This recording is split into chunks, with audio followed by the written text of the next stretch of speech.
Hi, this is Jonathan.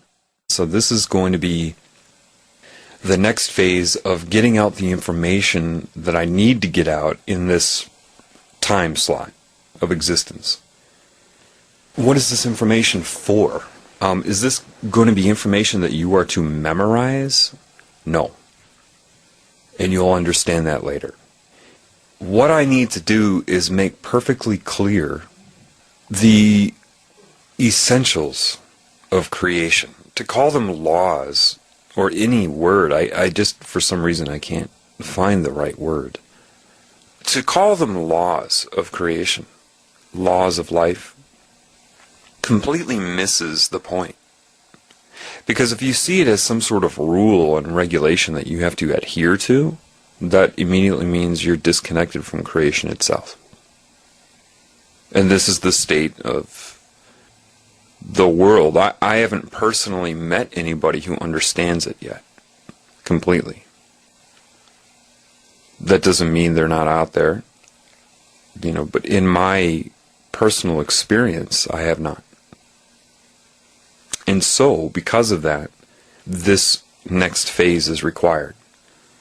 And so you need to understand what is going on, how to get a better fix on the nature of the structural reality that you're in. And I'll do my best to impart to you what has been infused into me. But ultimately, you are going to have to seek the Creator itself. Of course, you're a creation. And if you don't do that, then you're just artificial intelligence, and you're a tumor. You're part of cancer. But to say these things and not have any understanding of what they are means nothing. So what I need to be able to do, and what I am able to do, is describe it. Now, a lot of people say, well, so you're communicating with the Creator? Shouldn't your accent change? Shouldn't you not swear anymore?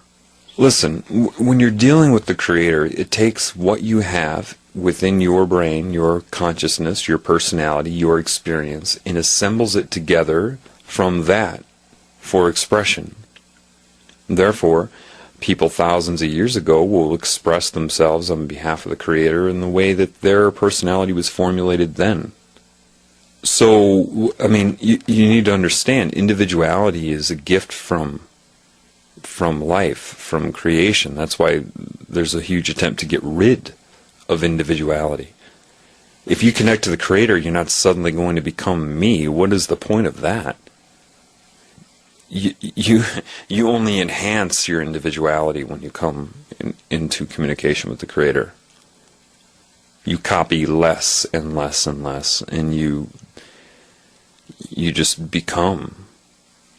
But see, all of this right now sounds like a fortune cookie until I explain some of the real essentials that you need to know. So let me just do that, okay? And just something about swearing. Swearing is not the word you use.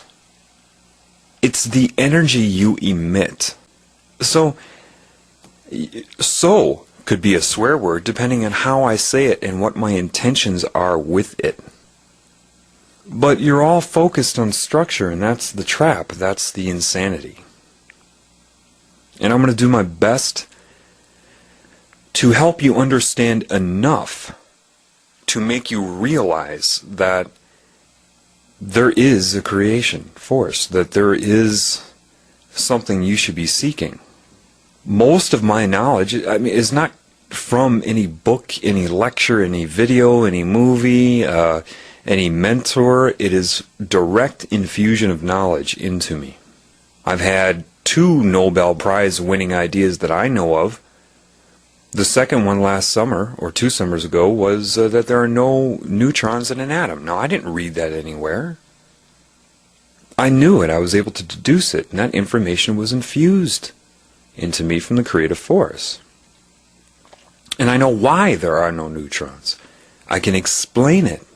See, trying to memorize this theory or that theory is missing the boat altogether. Education is purely to separate you from what you are. That's how it's set up. As a child is growing, you should You could have the child have a really good understanding of what the universe is by age 4, 5, 6. And so the next phase has to occur, which is that which gets you to see for yourself.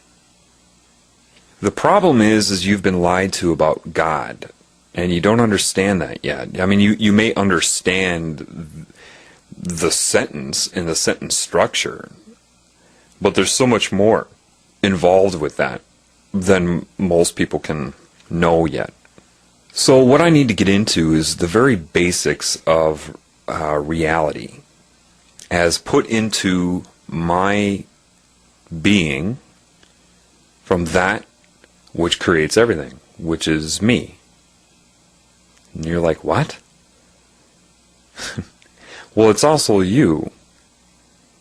And that's going to be very hard to understand. When I say it like that, it sounds like a fortune cookie. It sounds like, some sort of, like I should be floating, on some sort of bobbing mushroom. And, it's, that's the best a human being can grasp that. Well, it's time to show you what you can grasp and how easily you can grasp it. And we'll start with the nature of reality. Telling somebody that reality is an illusion is not going to do much. So I need to make that more clear to you. Since everything is that way, there is no such thing as an illusion, so therefore it cancels itself out. Put it this way, all of the cells in your body are consciously aware. Would you really want them to sit there and be aware of just sitting there in this structural pattern for you, just to metabolize for you and be enslaved by you to make you up, knowing they're consciously aware? Or would you want them to be able to dream up a holographic reality that seems real so they can all interact with each other on a level that doesn't really affect you, and you are happy that they could do it? I mean, which would you want? Do you want yourselves to be your slaves, or do you want them to feel that while they're alive, they get to have a life and express things and do things and interact with each other and seem to have individual identities and all of that? Well, sure. Well, what I'm going to explain to you will make a lot of this pretty clear, okay? First of all, to learn something new, a lot of the reasons that people have trouble with that, especially science, if they are told they're not scientific, is because of just that. They've been told that. They intimidate themselves before they hear something so that they inhibit their ability to understand. So when I start speaking about this stuff, I just want you to not intimidate yourself. Know that I will bring it around and make sure you understand. Hopefully most of you that are listening to this know what an atom is. An atom would be a certain type of energy confined to what you call a nucleus, a center area, with a complementary energy around it, bathing it, surrounding it, so that when they come together, their effect on anything in its scale of existence is neutral. So you're told in chemistry that you have protons, and you count up the protons, and you have neutrons, and then you have electrons that are orbiting the nucleus. If you get high enough up in chemistry, maybe you get into organic chemistry, which is more, organic chemistry is a really good one to make you understand life. Not if you memorize organic chemistry, only if you understand it from the consciousness of the atom, because the atom is conscious. But they tell you have different orbitals. They give them different layer names, S, P, D, F. They align the electrons, they chart them as spinning one way, and then they pair themselves to another electron within there that is coupled to it that spins the opposite way, an upspin and a downspin. And that's not what's occurring. So let me explain to you what is occurring. In an atom, you have the energy in the center. It is a certain amount of mass, if you want to call it that. Its existence is a combination of other energies and their interference with each other. Then you have this other type of energy. They give it a positive charge. They assign it, like they're assigning everything here, good and bad, yes, no. They give the nucleus a positive charge and the electron cloud a negative charge. The electron cloud is the type of energy the nucleus of the atom, the proton, always wants to find itself inside of. Because the protons are what you would call a positive or outward energy, or symbolically male energy, and it seeks to be inside the female energy, which will surround and absorb. Just like with sexual intercourse, you have a male, and your male organ goes inside the female organ. That's why they've based electrical circuitry. They call it male and female coupling and male and female parts. Well, see, the electron cloud, that energy, is a more dynamic, complex, dimensional type of energy. And it is not particles that are flying around the nucleus. It is a fluid consciousness energy. And they say, well, then what's an electron? Electrons beaming off. Well, all that means is a certain amount of energy is allocated out, and it assumes the most efficient use of space, which is a sphere. But when it comes back into an electron cloud, it delocalizes itself and becomes part of, like a droplet falling into the ocean. So when they talk about certain types of energies that couple, we have this upspin and downspin, and different orbitals. Orbitals in an atom would be very similar to chakras on you, how they interface. And I'll get to that later. But you don't have these particles spinning around. They're only that when they need to be. For example, anybody that knows how to manipulate their own chi and focus their chi, maybe you've seen martial artists do this. They're localizing a lot of that energy to one point, which would be similar to the materialization of an electron. It's not even, material, just conglomeration of that energy. It is not particles that are spinning. If it's a fluid consciousness and you know there are different types of that energy within there, then what you're dealing with really is phase. And before I go on, I really want you to understand, you need to understand this. This is not a chemistry lesson. I'm explaining to you what you need to know to become what you are. So this is not something you should blow off and say, oh, well, I don't need to know chemistry. This isn't chemistry. There are chemists that have looked at this and tried to quantify it, but that's not what I'm talking about. When I use the term phase, what I mean by that is, well, say you make two fists and you're throwing out punches with both arms at the same time, meaning both fists go out and then come back and then out and back. And you're looking at, say, 10 feet in front of you, how much air is displaced from that vantage point, from both fists going out at the same time, pushing air, and then sucking it back as they're coming back toward your chest.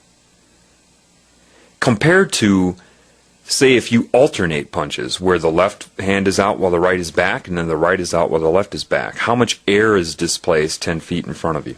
Because, see, if both fists are going out at the same time, you have double the amplitude, double the force, double the amount pushing on the air, and then sucking it back and creating those wave pulses in the air. However, if you're alternating punches, as one is pushing air, the other is pulling air, and they cancel out their effect. That's a very good way to look at phase. If it's, and they would call that 180 degrees out of phase, or opposite. As one is inducing force, the other is retracting force, or pulling back. I guess as one is pushing, the other is pulling. Put it that way in your mind. Well, the same thing occurs with light, sound, electromagnetic waves, thought, neural impulses. And so, yeah, it's true. If I play a 500 hertz tone to you, say directly 10 feet in front of you, they would call that 0 degrees azimuth. They're always thinking in terms of 360 degrees when they're quantifying things.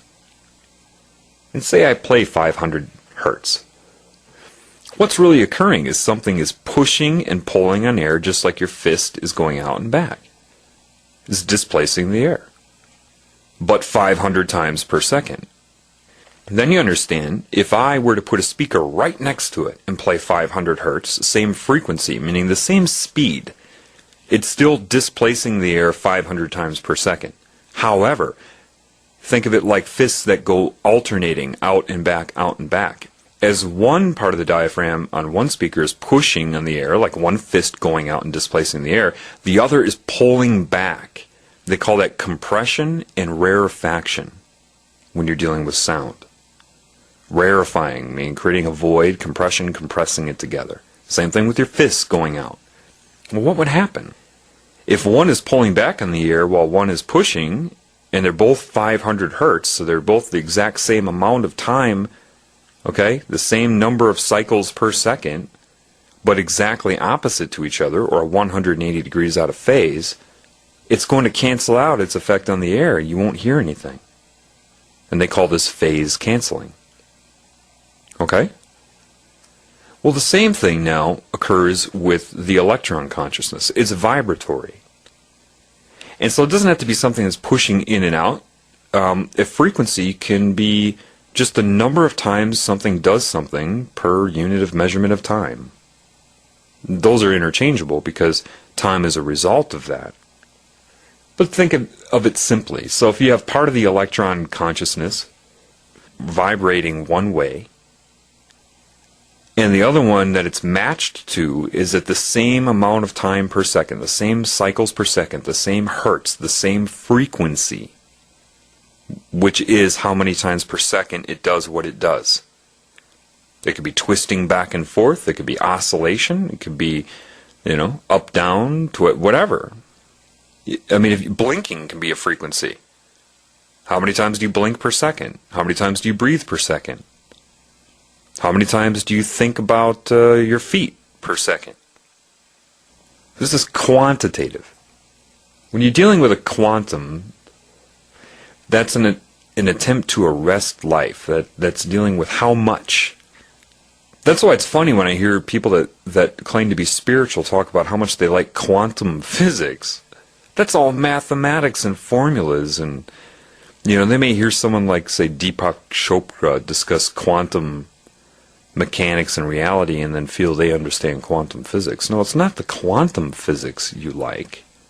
It's the qualitative nature of life. Physics deals with the physical. What is affecting the physical from a physical point of view.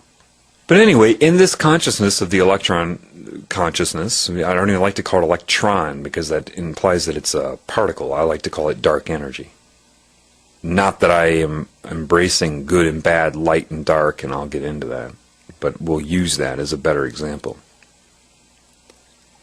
As one part is vibrating, the other one will couple to it, part of that consciousness, the same frequency, but 180 degrees out of phase with it, therefore making it and rendering it neutral. This is why they tell you that an atom is 99.9% empty space. It is not. The energy is there. It is just phase canceling itself out. Meaning there are no wavelengths of that consciousness for you to read. But it has gone nowhere. The observance of this will tell you why the Illuminati do what they do.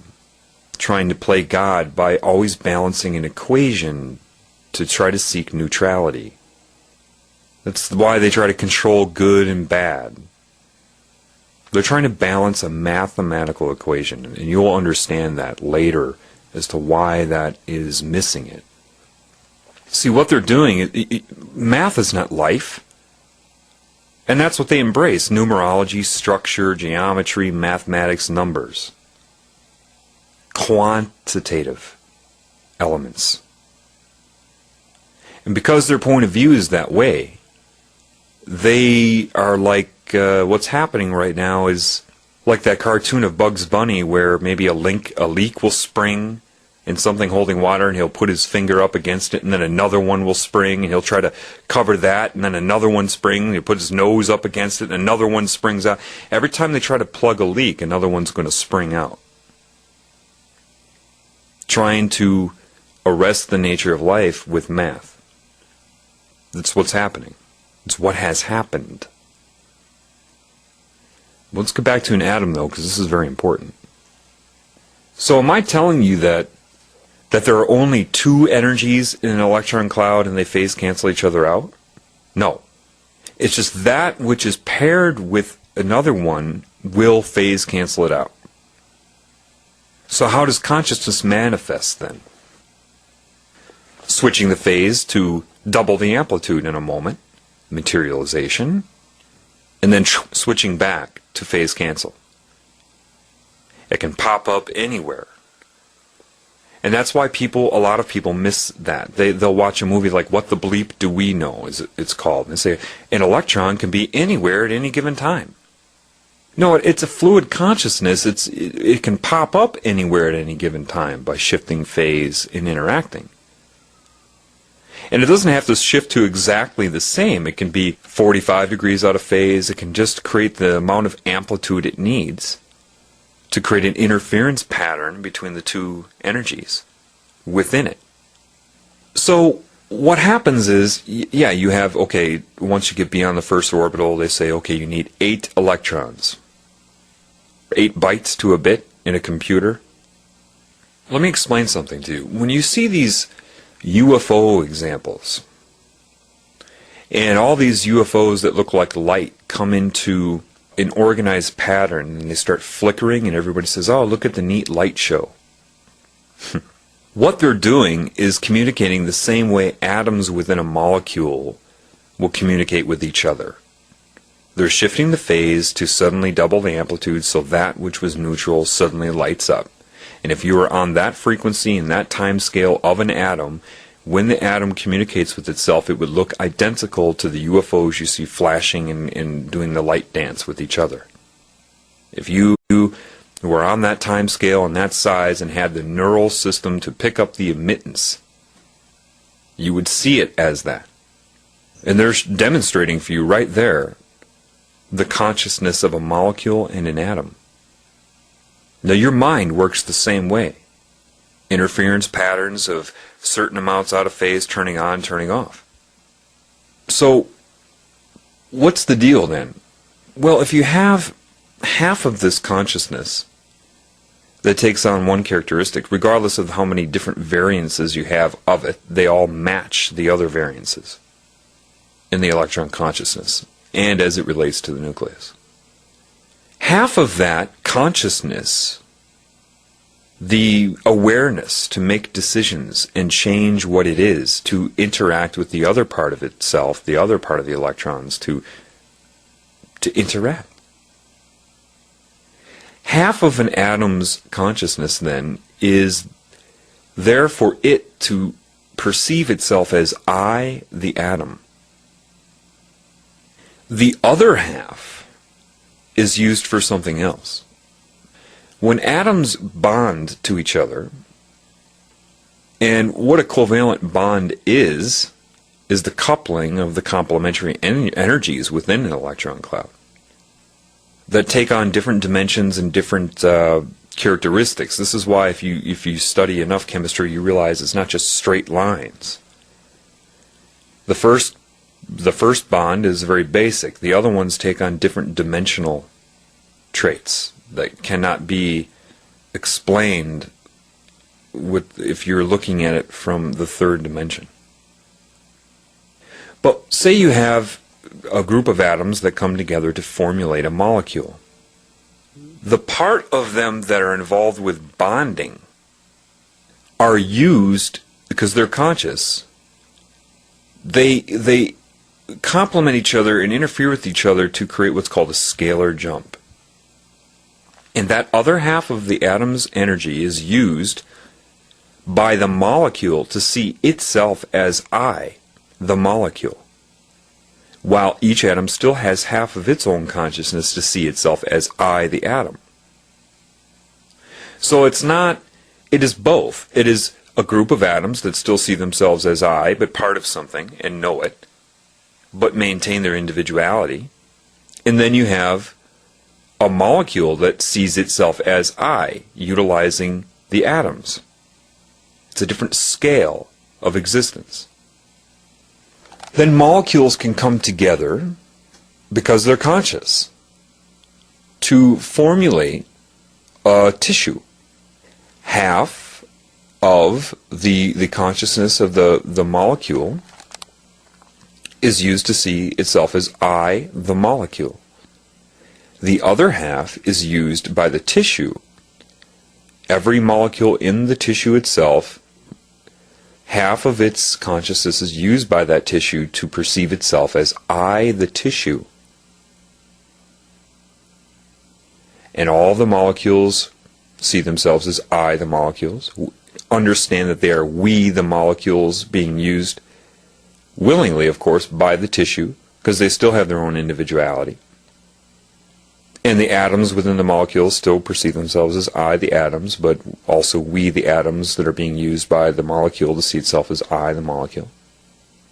They haven't lost any of their individuality because only half is the individuality. That's would be that way whether they're connected or not. So there's no reason, it's so perfectly designed, there's no reason to say I don't want that. Well, you can go up from tissues to, say, structures like organs. Same thing. You have a field of energy you can't perceive around it because, well, we'll get to that. Half of the consciousness around the organ, the field around it, sees itself as I, the organ, utilizing everything below it the same way. Another scalar jump. Every time you go from atom to molecule, it's a jump in scale. Go from molecule to tissue, it's a jump in scale. Tissue to organ, jump in scale. Well, the next stop is I, the body. You are using half of the consciousness of all the main components of your body, which are using half of the consciousness of all the things that make them up, and down and down and down. You're using half of the consciousness of your body to see yourself as I. I don't call myself we, the cells, we, the atoms, we, the organs. I say, I, Jonathan, right? Do you call yourself we? But you are we. And you are I. That consciousness innervates your body through different scales as well, because you have different scales of consciousness. You have the scale of your body, which, innervates your body through large chakras. But if you go a scale down, you have the other type of consciousness that goes through points of energy through organs. Then cells, right through the DNA. DNA in your cells are not the stopping point of DNA. You are part of DNA on a larger level. You're part, let me explain this. Up from you, what do you think the next jump up is? Your specific race of person. So it doesn't matter what race you are. This is why certain species have, quote, the same frequency. Just like organs will have the same frequency. So you go up to your race. And you have a consciousness that says, I, this race. Utilizing half of each person involved in that race, half of their consciousness to do so. Then you go up from there, you have the human race. All the races combined. And half of the consciousness of all the races are used by the human race to see itself as I, the human race. Well, each race has its own identity, and then each person in the race has their own identity, and each organ within that person has its own identity, and down and down and down. You go up from there, and you have Earth with all the life forms on Earth. And yeah, half of the consciousness of all the life forms on Earth are used by the Earth to see itself as I, the Earth. When you go up from there, you have a solar system. The sun would be like a proton, and there is dark energy around the sun you can't see. Why? Because your eyes are part of the center energy, the part that's inside.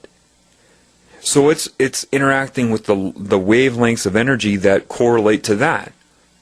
Protons, sun, light.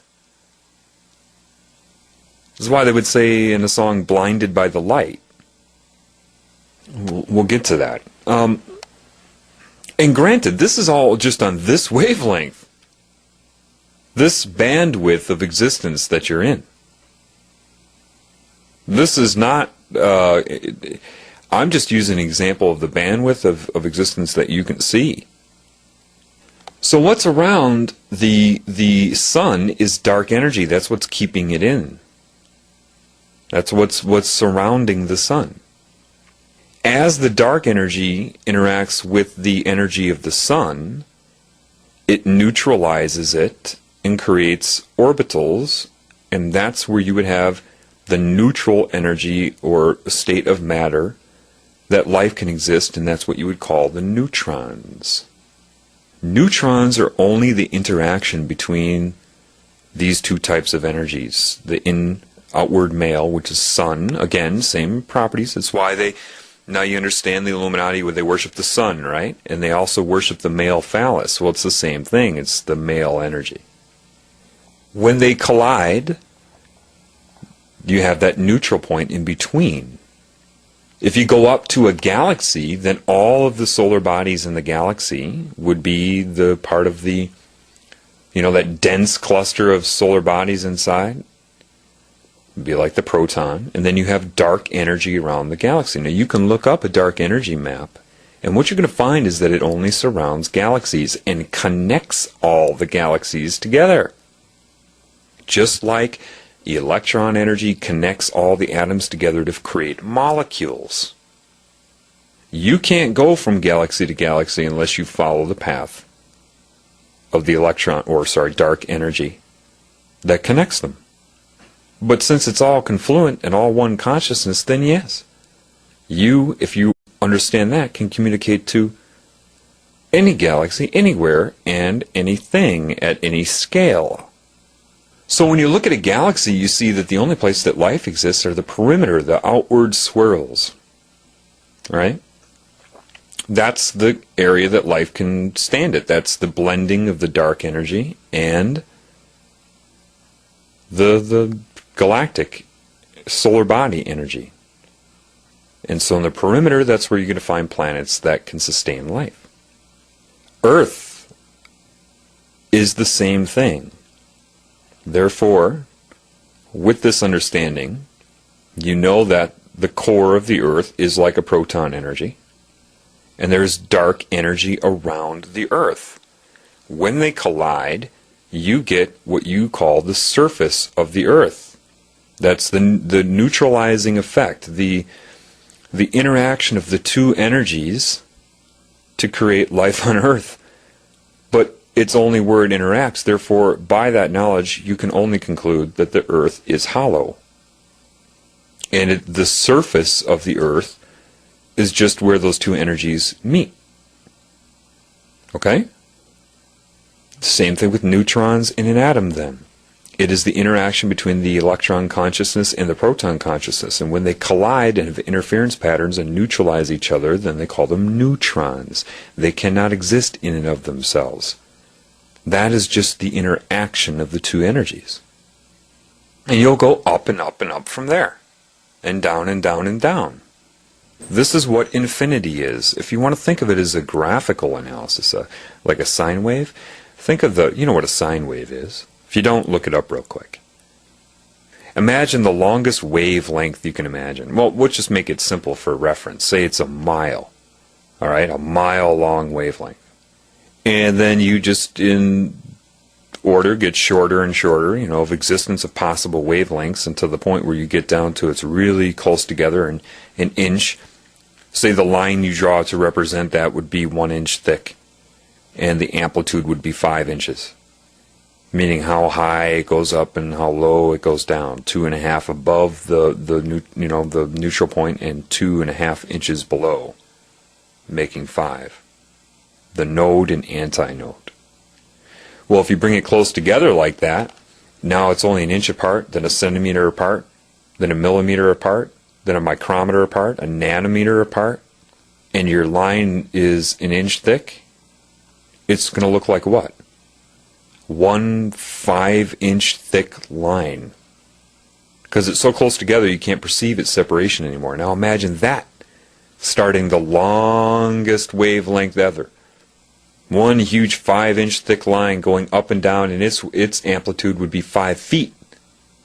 Going up and down and up and down, and then getting it closer together, so you have these squiggly lines that are going up and down that start to come closer and closer and closer and closer together until what?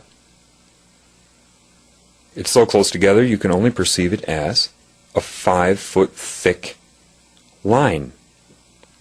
And then that starts going up and down, right? 50 feet up and down, up and down. Bring it together, it's pretty soon the wavelength is so short, frequency, in other words, that becomes a 50-foot thick line. That is scalar jumping, the change in scale. And that is infinity. I don't know if I can tell you to verify this. I've never seen this information anywhere in print or video or lecture or anything. This is given to me from that which I'm interacting with. This is what I'm trying to tell you. They tell you that God is, the Bible, and therefore, you have to be stupid and not question anything and not learn anything.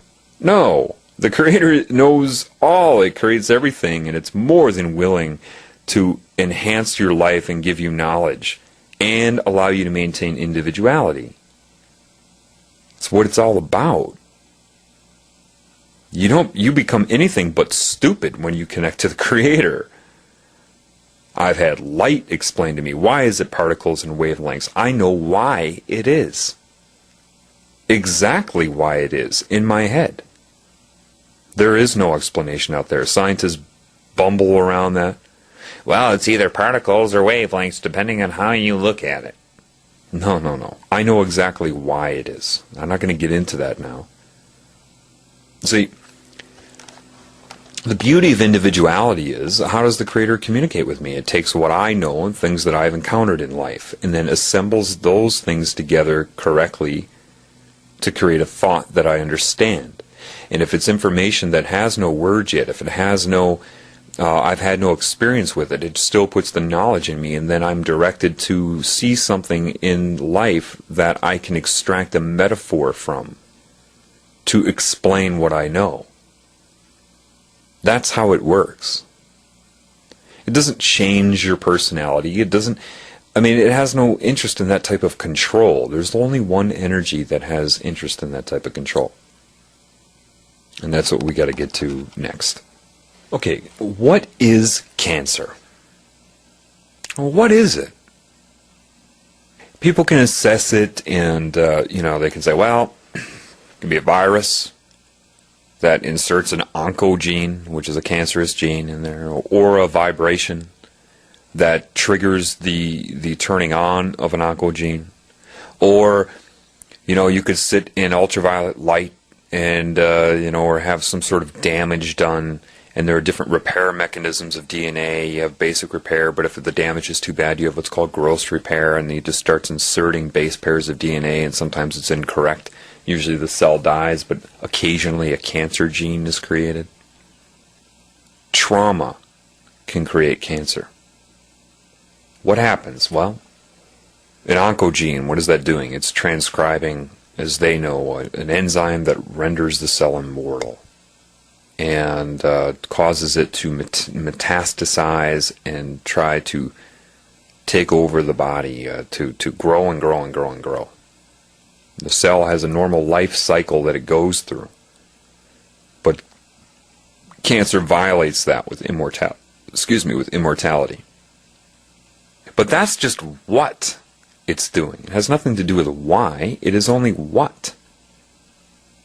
Again, structure, math, quantity.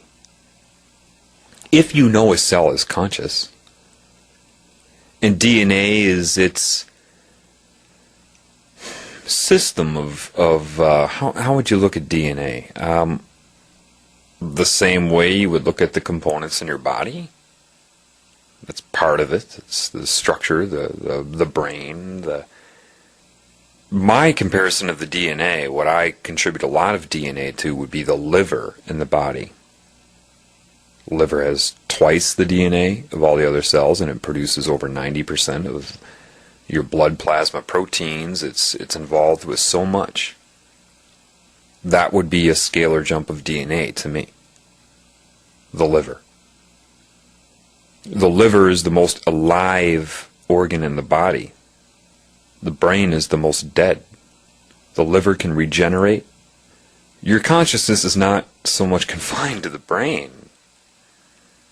Only for your five senses in that input, and then other things, thinking and whatnot. But your thoughts occur throughout your entire body. And around your body, more specifically. Cancer is an insane energy, but it's not its fault. It is separate from this whole system that I'm talking about, this scalar reality of existence. And it doesn't understand that as it grows, it's going to destroy its own ability to live. So there's only one conclusion you can make, and that's absolute fear. A disconnection somehow from the love, the consciousness, the understanding, the knowing of why it exists, the beauty of its existence and everything. And the consciousness alters the DNA of the cell because it feels isolated, alone, and separate. If you damage a cell and it's trying to resist the death, imagine the fear of how it's played out if a cell is dreaming where it gets damaged by something. And it gets so damaged that it's traumatized. The consciousness is going like crazy trying to repair it and whatnot. And then it creates a resonance because of fear. It's so traumatized, this is just one instance, that it can't remember anymore. It doesn't believe in the system. How can this be happening? And its defense to its fears to try to take control, anger, aggression. Suddenly the consciousness is played out between cells that, hey, no, you're part of us. No, I'm not. I don't trust you, any of you. Becomes immortal. It creates that gene. And starts to use more abilities than it should in relation to other cells. Starts to hurt them. And the consciousness grows in scalar relation from, and this starts at the atomic level, people, below. Next thing you know, it's tissue that it's focused on, rather than the cell. And tries to take over the tissue. It doesn't care about the tissue. That's why you have a lesion. It's a war. It's killing other cells. Otherwise you wouldn't have a lesion or an ulceration. And then the consciousness goes after other cells to try to make them cancerous, to grow in the body. And it would have to seduce the cell to leave the system it's already part of by traumatizing it, seducing it. Look what I can do. Look, I'll scare you. Look, I could kill you right now, but look, do you want what I can do? And the cell has no idea. The cancer just wants to take it over so it can make another scalar jump, so it can use it to see itself as I, and that is it. That's what cancer is. The body tries to attack it because it recognizes that it's a foreign resonance now. It just becomes an internal battle. But when you correlate what happens with cancer, and I have, of people that have spontaneously healed, or they call it spontaneous remission, they've all done different things. There are people that try procedures. I'll take 10,000 milligrams of vitamin C a day, like Linus Pauling suggested. I'll take homeopathic remedies. I'll do yoga. I'll do this. I'll do that. And so there are very different people that have done these different procedures that have avoided chemotherapy and radiation treatment, which is just another war. And these people that have healed themselves from cancer all report having, it doesn't matter what their procedure was, they all report having this experience of infinity and understanding of the scale of reality. Whether they can say it in the same way I'm doing it doesn't matter, they know it.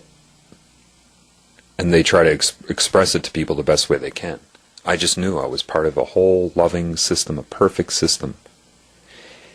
And that, the whole body, attached to that.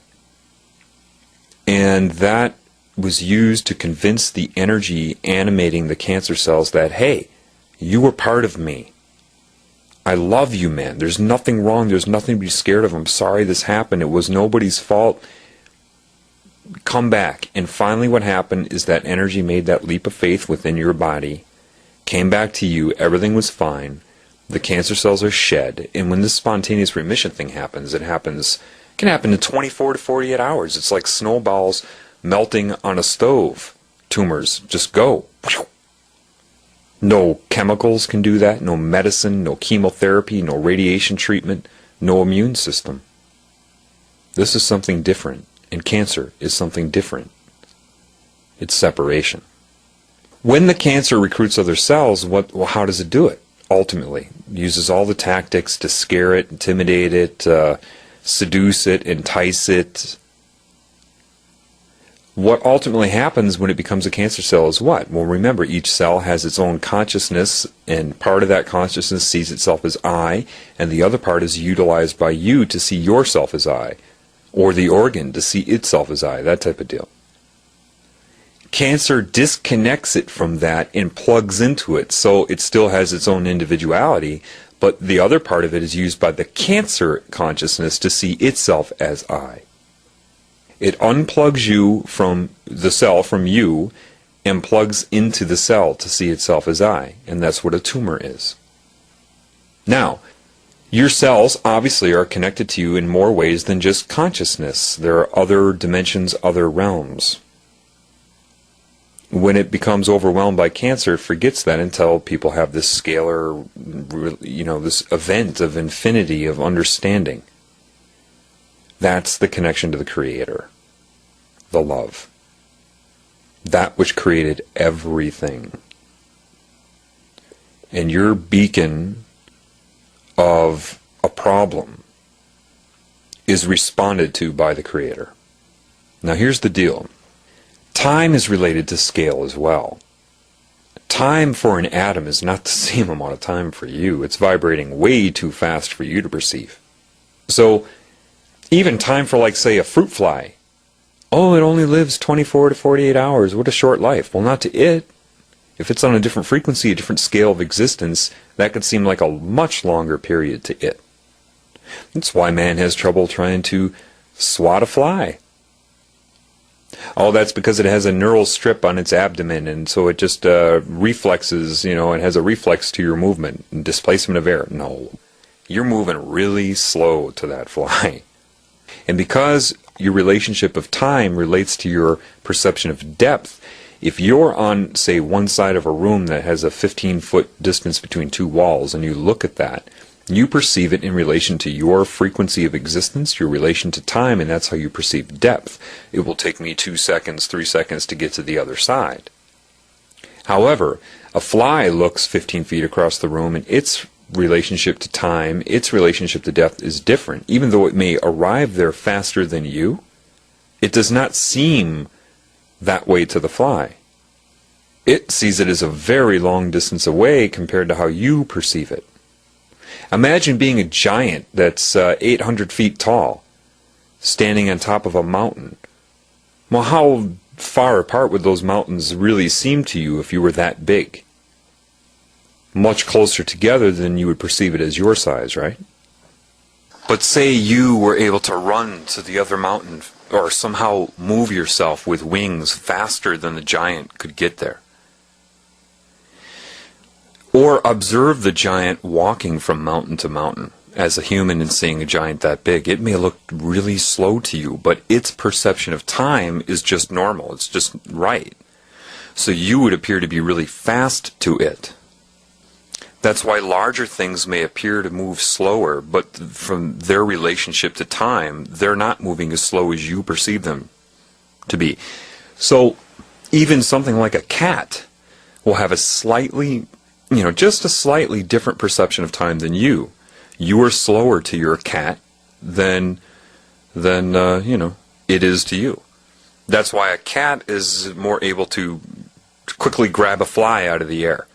It's not that it perceives itself to be moving any faster than it would if it were your size. It's just moving just right, what it's able to do. The fly is moving slower to the cat than it is to you. Do you understand?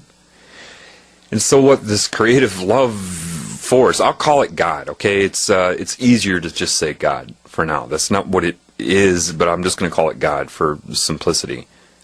God immediately put into my mind that the whole idea of physics and chemistry and the periodic table is missing one element for quantitative. Not that it matters, and that is the element of time, which is just that. It's the scalar jump from atoms to molecules to tissues to everything is missing the element of time.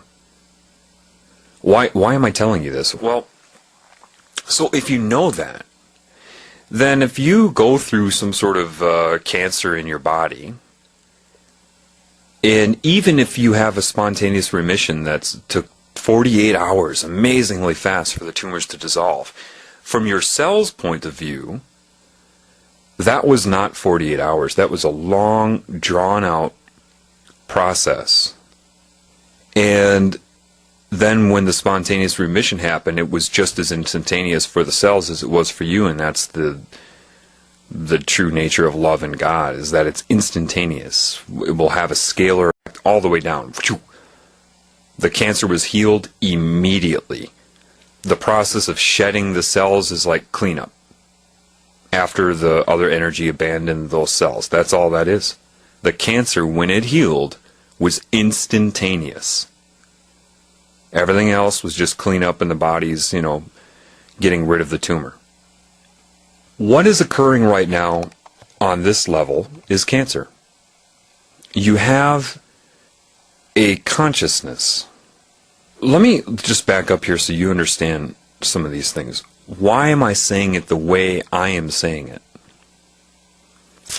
Well, one, I'm supposed to say it like this. This is something everybody needs to know. Am I the first person that's talked like this or known this? Of course not. Everybody's connected to, can connect to God. You're going to find out most of you have been disconnected in a lot of ways, but they haven't been able to disconnect every way, of course. Otherwise, cancer itself could not spontaneously heal. But again, when God commands the mind, it takes what is in your mind, your personality, your experiences, and puts it together around the truth. And if you don't have the words for it, it will direct you to an experience where you can extract a metaphor. This is the beauty of individuality and how it embraces that. So an artist can say what I'm saying in a picture. A musician can write a song that expresses what I know with notes. God will intervene and command and embrace the individuality of everybody with the truth. It's the beauty of everything. So that's the beauty of individuality. As people, it's going to be so neat, because as people start to learn this stuff through connecting to the Creator, and it's going to happen, you're going to see all these really neat, different individual expressions, because God took in them, and assembled in them the understanding through their point of view. It's already happening in a lot of ways. It's fantastically wonderful.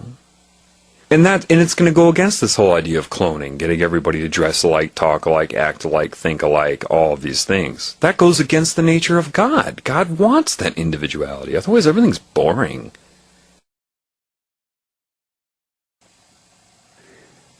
So now you start to have an understanding of, somewhat of the scalar nature of your reality. Now, I know I used the example of half of your consciousness used for yourself and the other half being used by something larger. And that was just a way to get you used to the idea, but it's a little bit different from that. You can look at it, this is also another basic example, but I'll give you an idea of roles of your existence in scalar reality. A very basic example could be, 8 electrons, right, in an electron orbital of an atom. So 8 energies, 4 pairs of couplings, different frequencies that phase cancel each other out or alter their phase and amplitude for interference patterns. One way you could look at that would be, say you make the pointing sign with your fingers, the number 1 sign with both hands, and then point your fingers at each other, leaving about a centimeter in between the 2 tips, about 8 inches in front of your head. Now what you'll find is if you change the focus of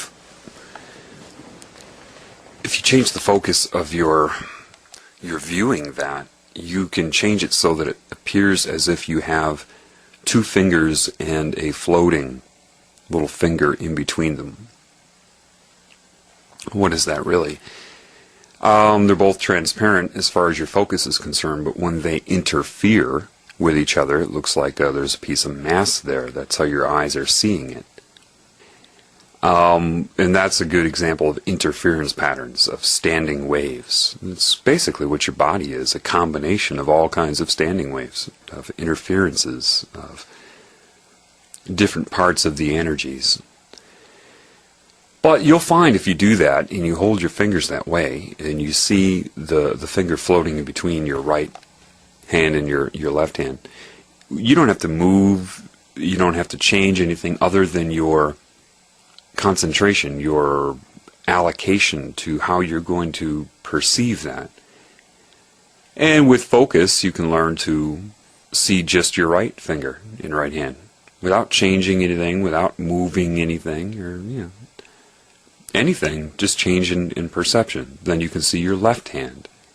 Then you can see it all together. You can see both hands completely with both fingers and the floating finger, but with no gap in between it. So it's not floating, you see everything at once.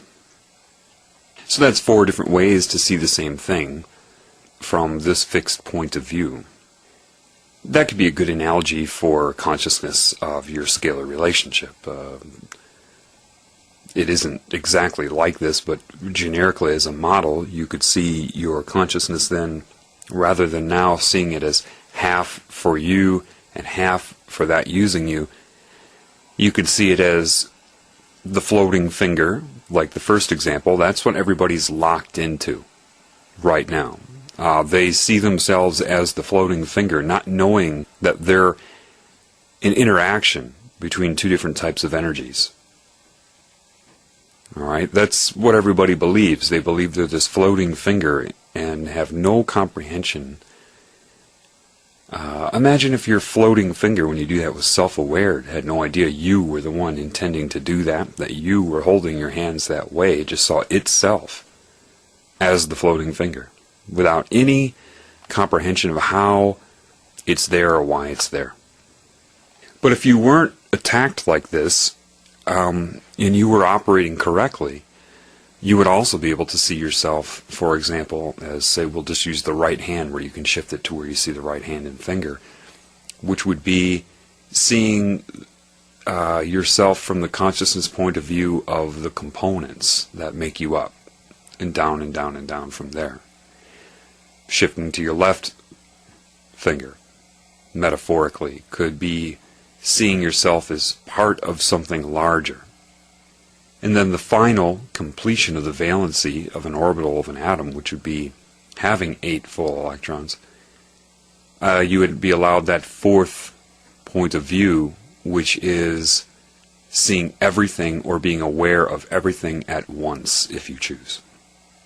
It's that last state of mind that animals can go into, that every creature on this planet unaffected by this agenda and what's happening is allowed to do.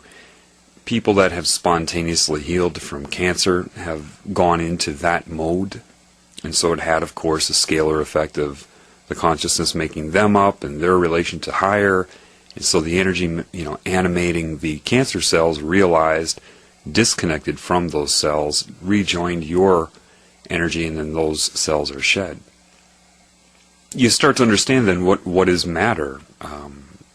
The surface of the Earth is the interaction between the core, which could be like a proton nucleus of an atom, and the dark energy around the Earth, which you call the magnetic field, even though it's in shells or rings that move like a conveyor belt through the center of the planet, just like the energy in your body does that. It's like a long donut where it can just move through your body that way.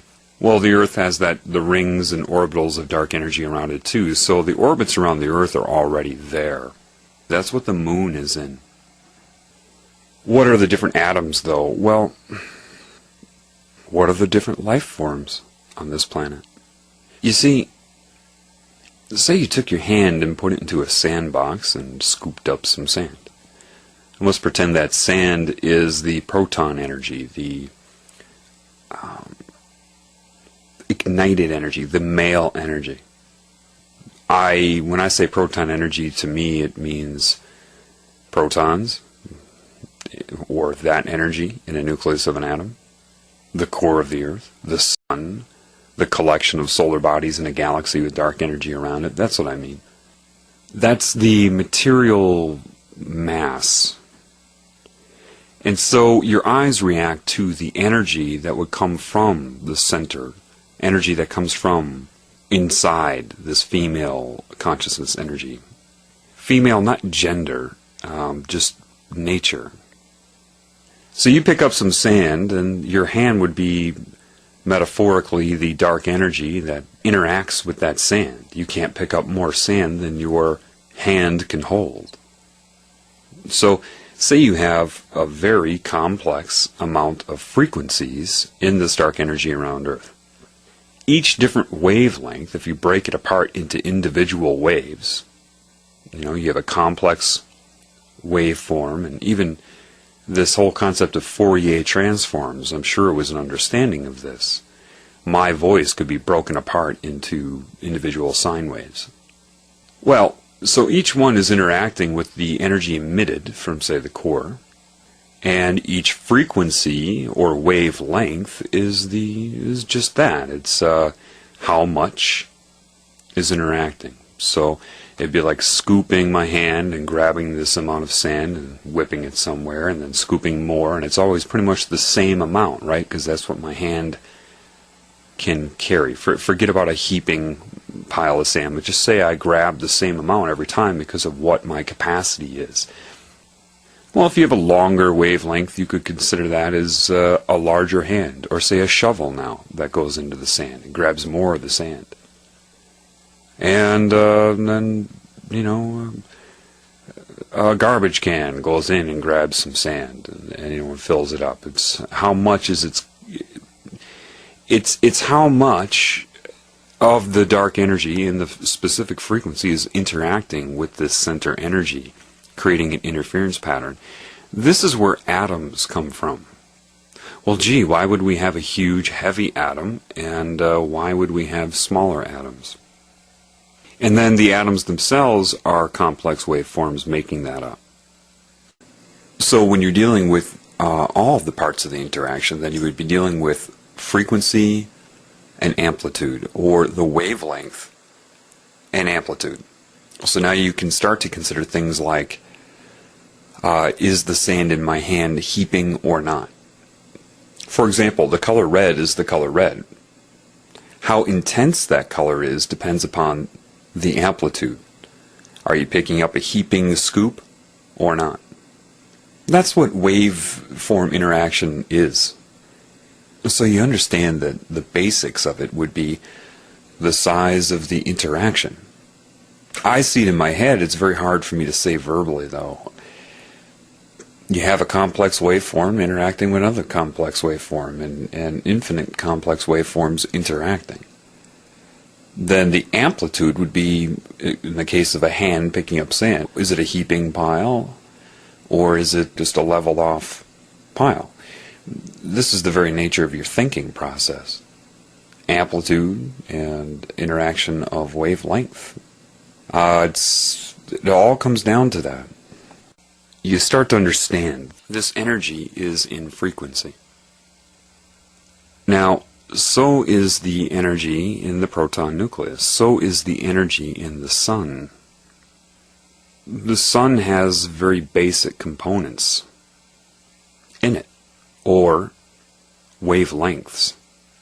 Ultimately, what I'm telling you is, if it's coming in pulse, and everything is an interference pattern, and so on a different level, it's an interference pattern which is making up the atoms that are burning in the sun, then it has to have a frequency, and the frequency is the interaction of the two energies. Therefore, the components of the sun, like everything, are in frequency. And what that frequency means in that case is frequency of existence, meaning the sun is there, and then it's not, and then it's there, and then it's not, and then it's there, and then it's not. It depends upon the specific atoms, so there's always parts that are there when others aren't, and such. But it's so, the frequency to you would be at the atomic level, which is too fast for you to observe. So, if I'm telling you that the sun is there and not 100,000 times per second, or something like that, you're not going to be aware of that because you are there, and then you're not, and then you're there, and then you're not.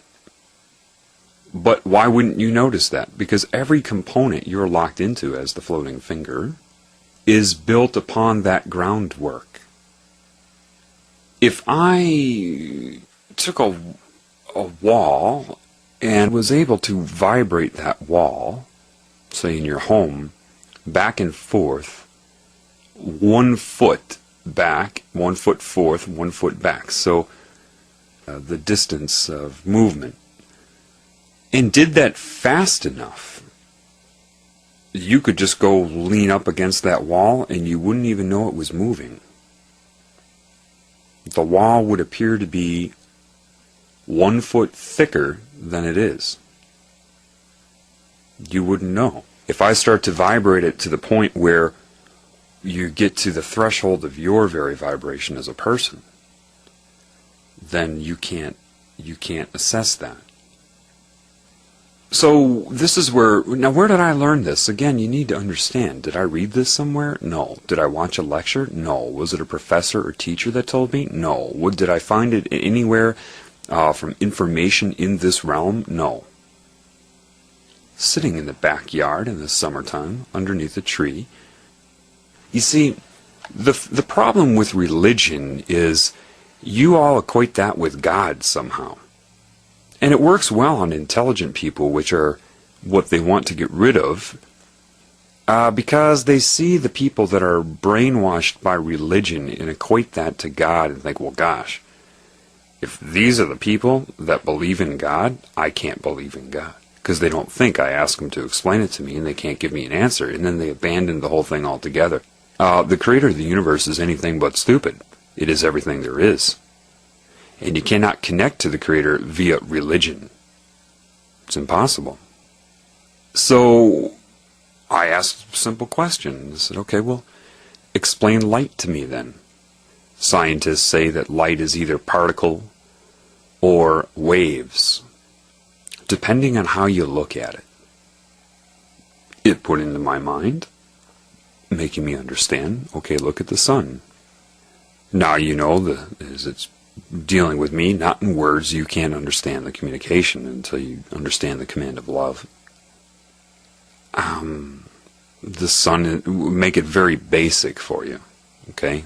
let's get rid of the complex waveforms and multiple waveforms. Let's just say the sun itself is there, and then it's not, and then it's there, and then it's not, so many times per second.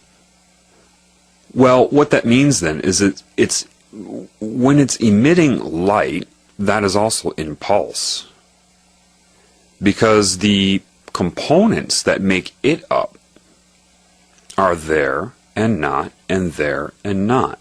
And then the sun is built up off of that, and it actually is there and not, and there and not, on a different level. So, the energy emitted from the interaction of atomic forces, when it leaves, takes the most efficient uses of space, which would be a sphere, and it spurts out based upon the buildup, okay, light emittance, and then emittance, and then a refractory, and then buildup of energy, and emittance, refractory, buildup of energy, emittance. So imagine like the spraying of bullets, not to put that image in your head, but I mean that's just a bunch of raindrops coming down and a stream of, you can call them photons, whatever they've wanted, whatever label they've wanted to put on them. And there are other components too. So that would be particle, right? But how does that take a wavelength? And how many different carrier wavelengths are there? Well, they know it's a stream, which is a frequency. The number of photons, you learn that with the eye, is the number of photons hitting the eye, per measurement of time, we'll call it a second. They're interchangeable, but we'll just say that's what it is. Okay, so just say that you have a stream of photons hitting you. All right, just how many times they activate, within the the range of your frequency. Now you understand why you have a frequency range of vision. You have a fundamental frequency of existence, and then your nerves can react to a certain amount of I mean, if the number of photons hitting your eye per second exceeds the amount that your rods and cones can react to, think of a speed bag where you hit in boxing is do do do do do do do do do do do do do. If you start hitting it too fast, it doesn't have any rebound. It's just going to stay there.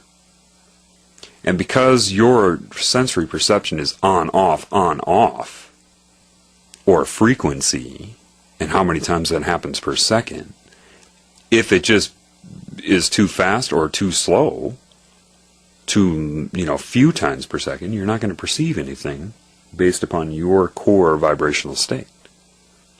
Okay, then. So if you know that another level up from atoms, there are parts and components of the sun that are there and not there, and there and not there. Well, what would happen is this.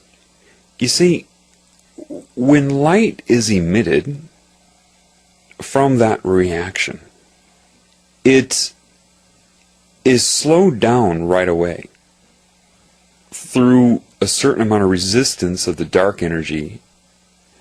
So light is emitted at a certain speed. Just imagine spitting, okay? Slow it down in your mind, like that, okay? You get a stream of photons going. That's because you have individual photons because of the frequency of emittance of them. But then the very existence based upon that is there and not, and there and not also. So what's really going to be occurring is a stream of photons and resistance, slowing them down slightly. And then another one, because then the sun, think of it real basically, say the sun disappears. So now there is no emittance of light. But then it comes back and emits it again. So now there's a gap in between, except the new emittance is at original speed, which will be faster than the first emittance. And this is a very basic way to look at it. It's more complex than that, but not much more complex than this. But I want to keep it simple. So like a cue ball in a pool game, you're colliding the photons.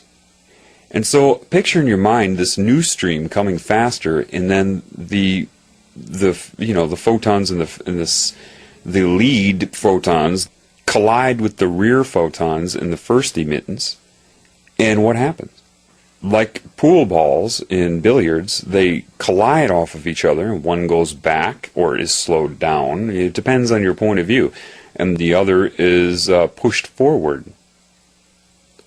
And it just keeps doing that based upon its refreshment, the refreshing of its existence in different scales.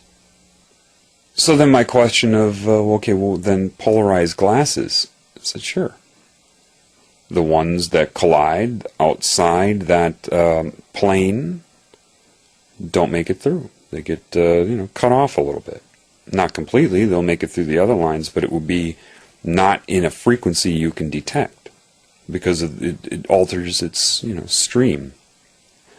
So imagine a 360 plane where they have potential of colliding in this plane, that plane, that plane, and the polarized glasses choose what plane it would exist in. So I said, well, okay, then what are colors then? I looked at the lawn. It was green. I said, well, what's occurring then? And it corrected a few things for me. Okay, you look at that green lawn, that green leaf. You think it's absorbing all of the light except green. I said, yeah, that's what we're told in science. I didn't say it, that's what we're told. No, that's not what's occurring at all. It appears that way, but that's not what it is. And I won't get too complex here, but when the light hits the leaf in the female energy, or any color, let's say, and it interacts with the energy of it, and it's absorbed and then emitted.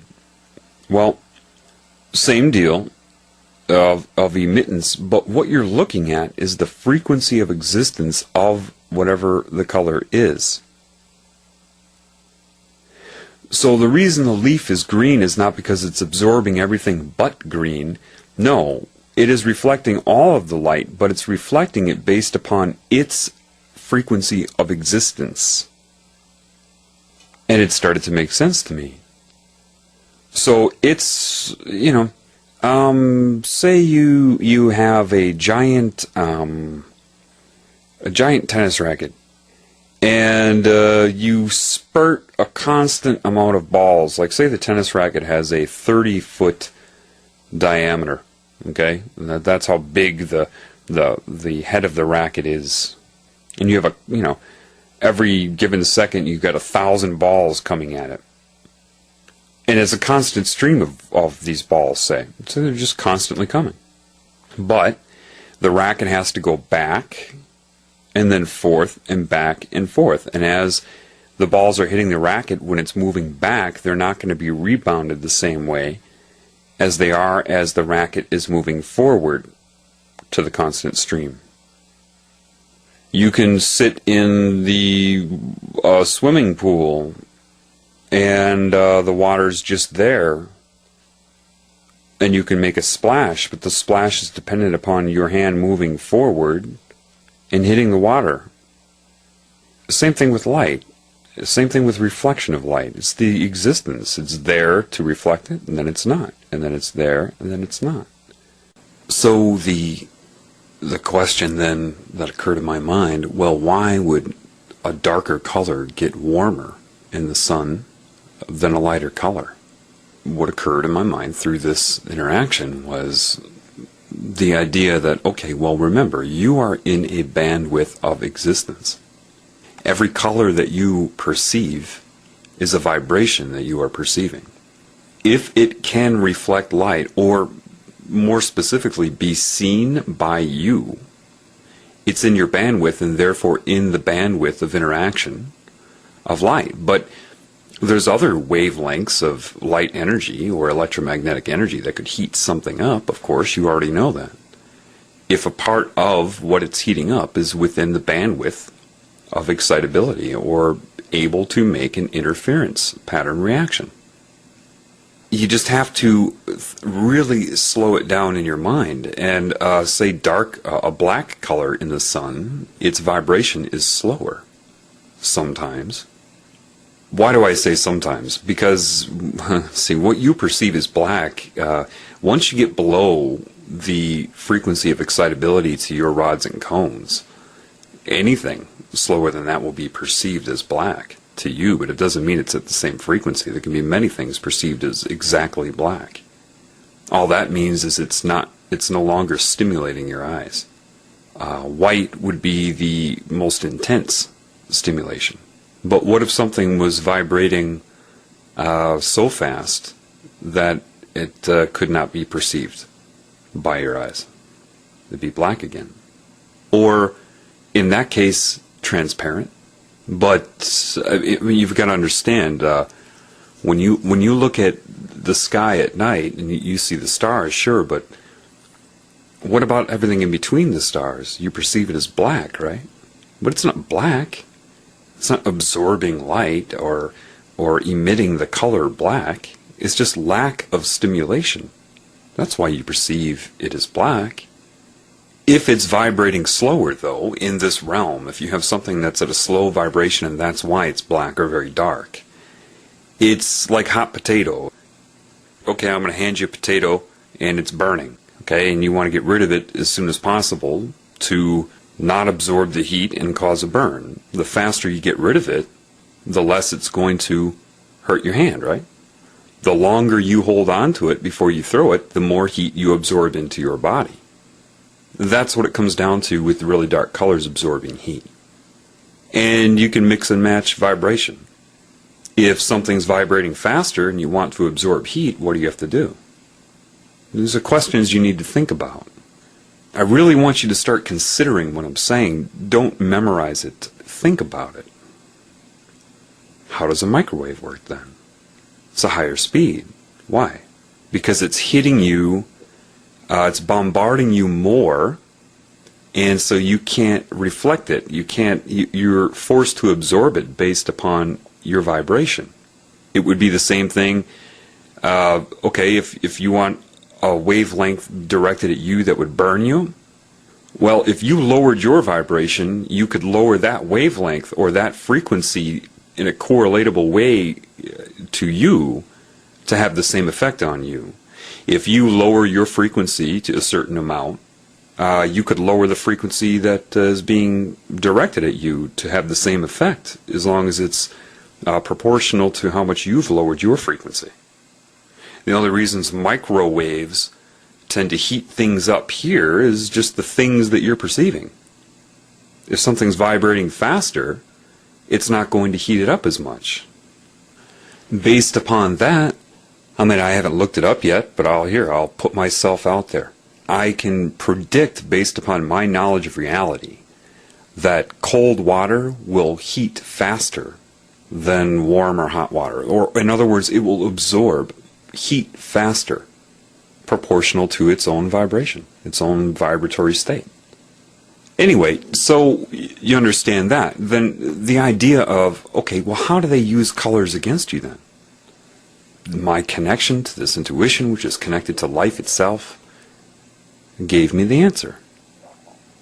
So you're looking at the color green, right? Well, what you're seeing is the rate of reflection of light. Its heat will be dependent upon that rate, like hot potato. What happens if you go into a room and shine a red light? Everything looks red right away, right? And everything in the room is a variable color. You frequency lock onto the red itself. Therefore, everything looks red because that's a constant. That's what you're locked onto. That's what you're distracted by. However, the longer you're in that red light, you start to segregate out the other colors. Blue starts to look blue again. Yellow starts to look yellow again. Why? It's still reflecting red light at you. You saw it initially. But now you're segregating out and looking at the other components. You're still seeing red light. But it's taking that red light and emitting it in pulses of its own frequency. It's kind of like driving down the highway. You could be in the car And you could be throwing a ball in your lap, up and catching it. One ball. Throw it up, throw it down. No resistance of wind. The ball appears to be just going up and down to you. If you go outside of the car and look at the car moving, you see that the car is going, say, 70 miles per hour. The ball then would not be going up and down.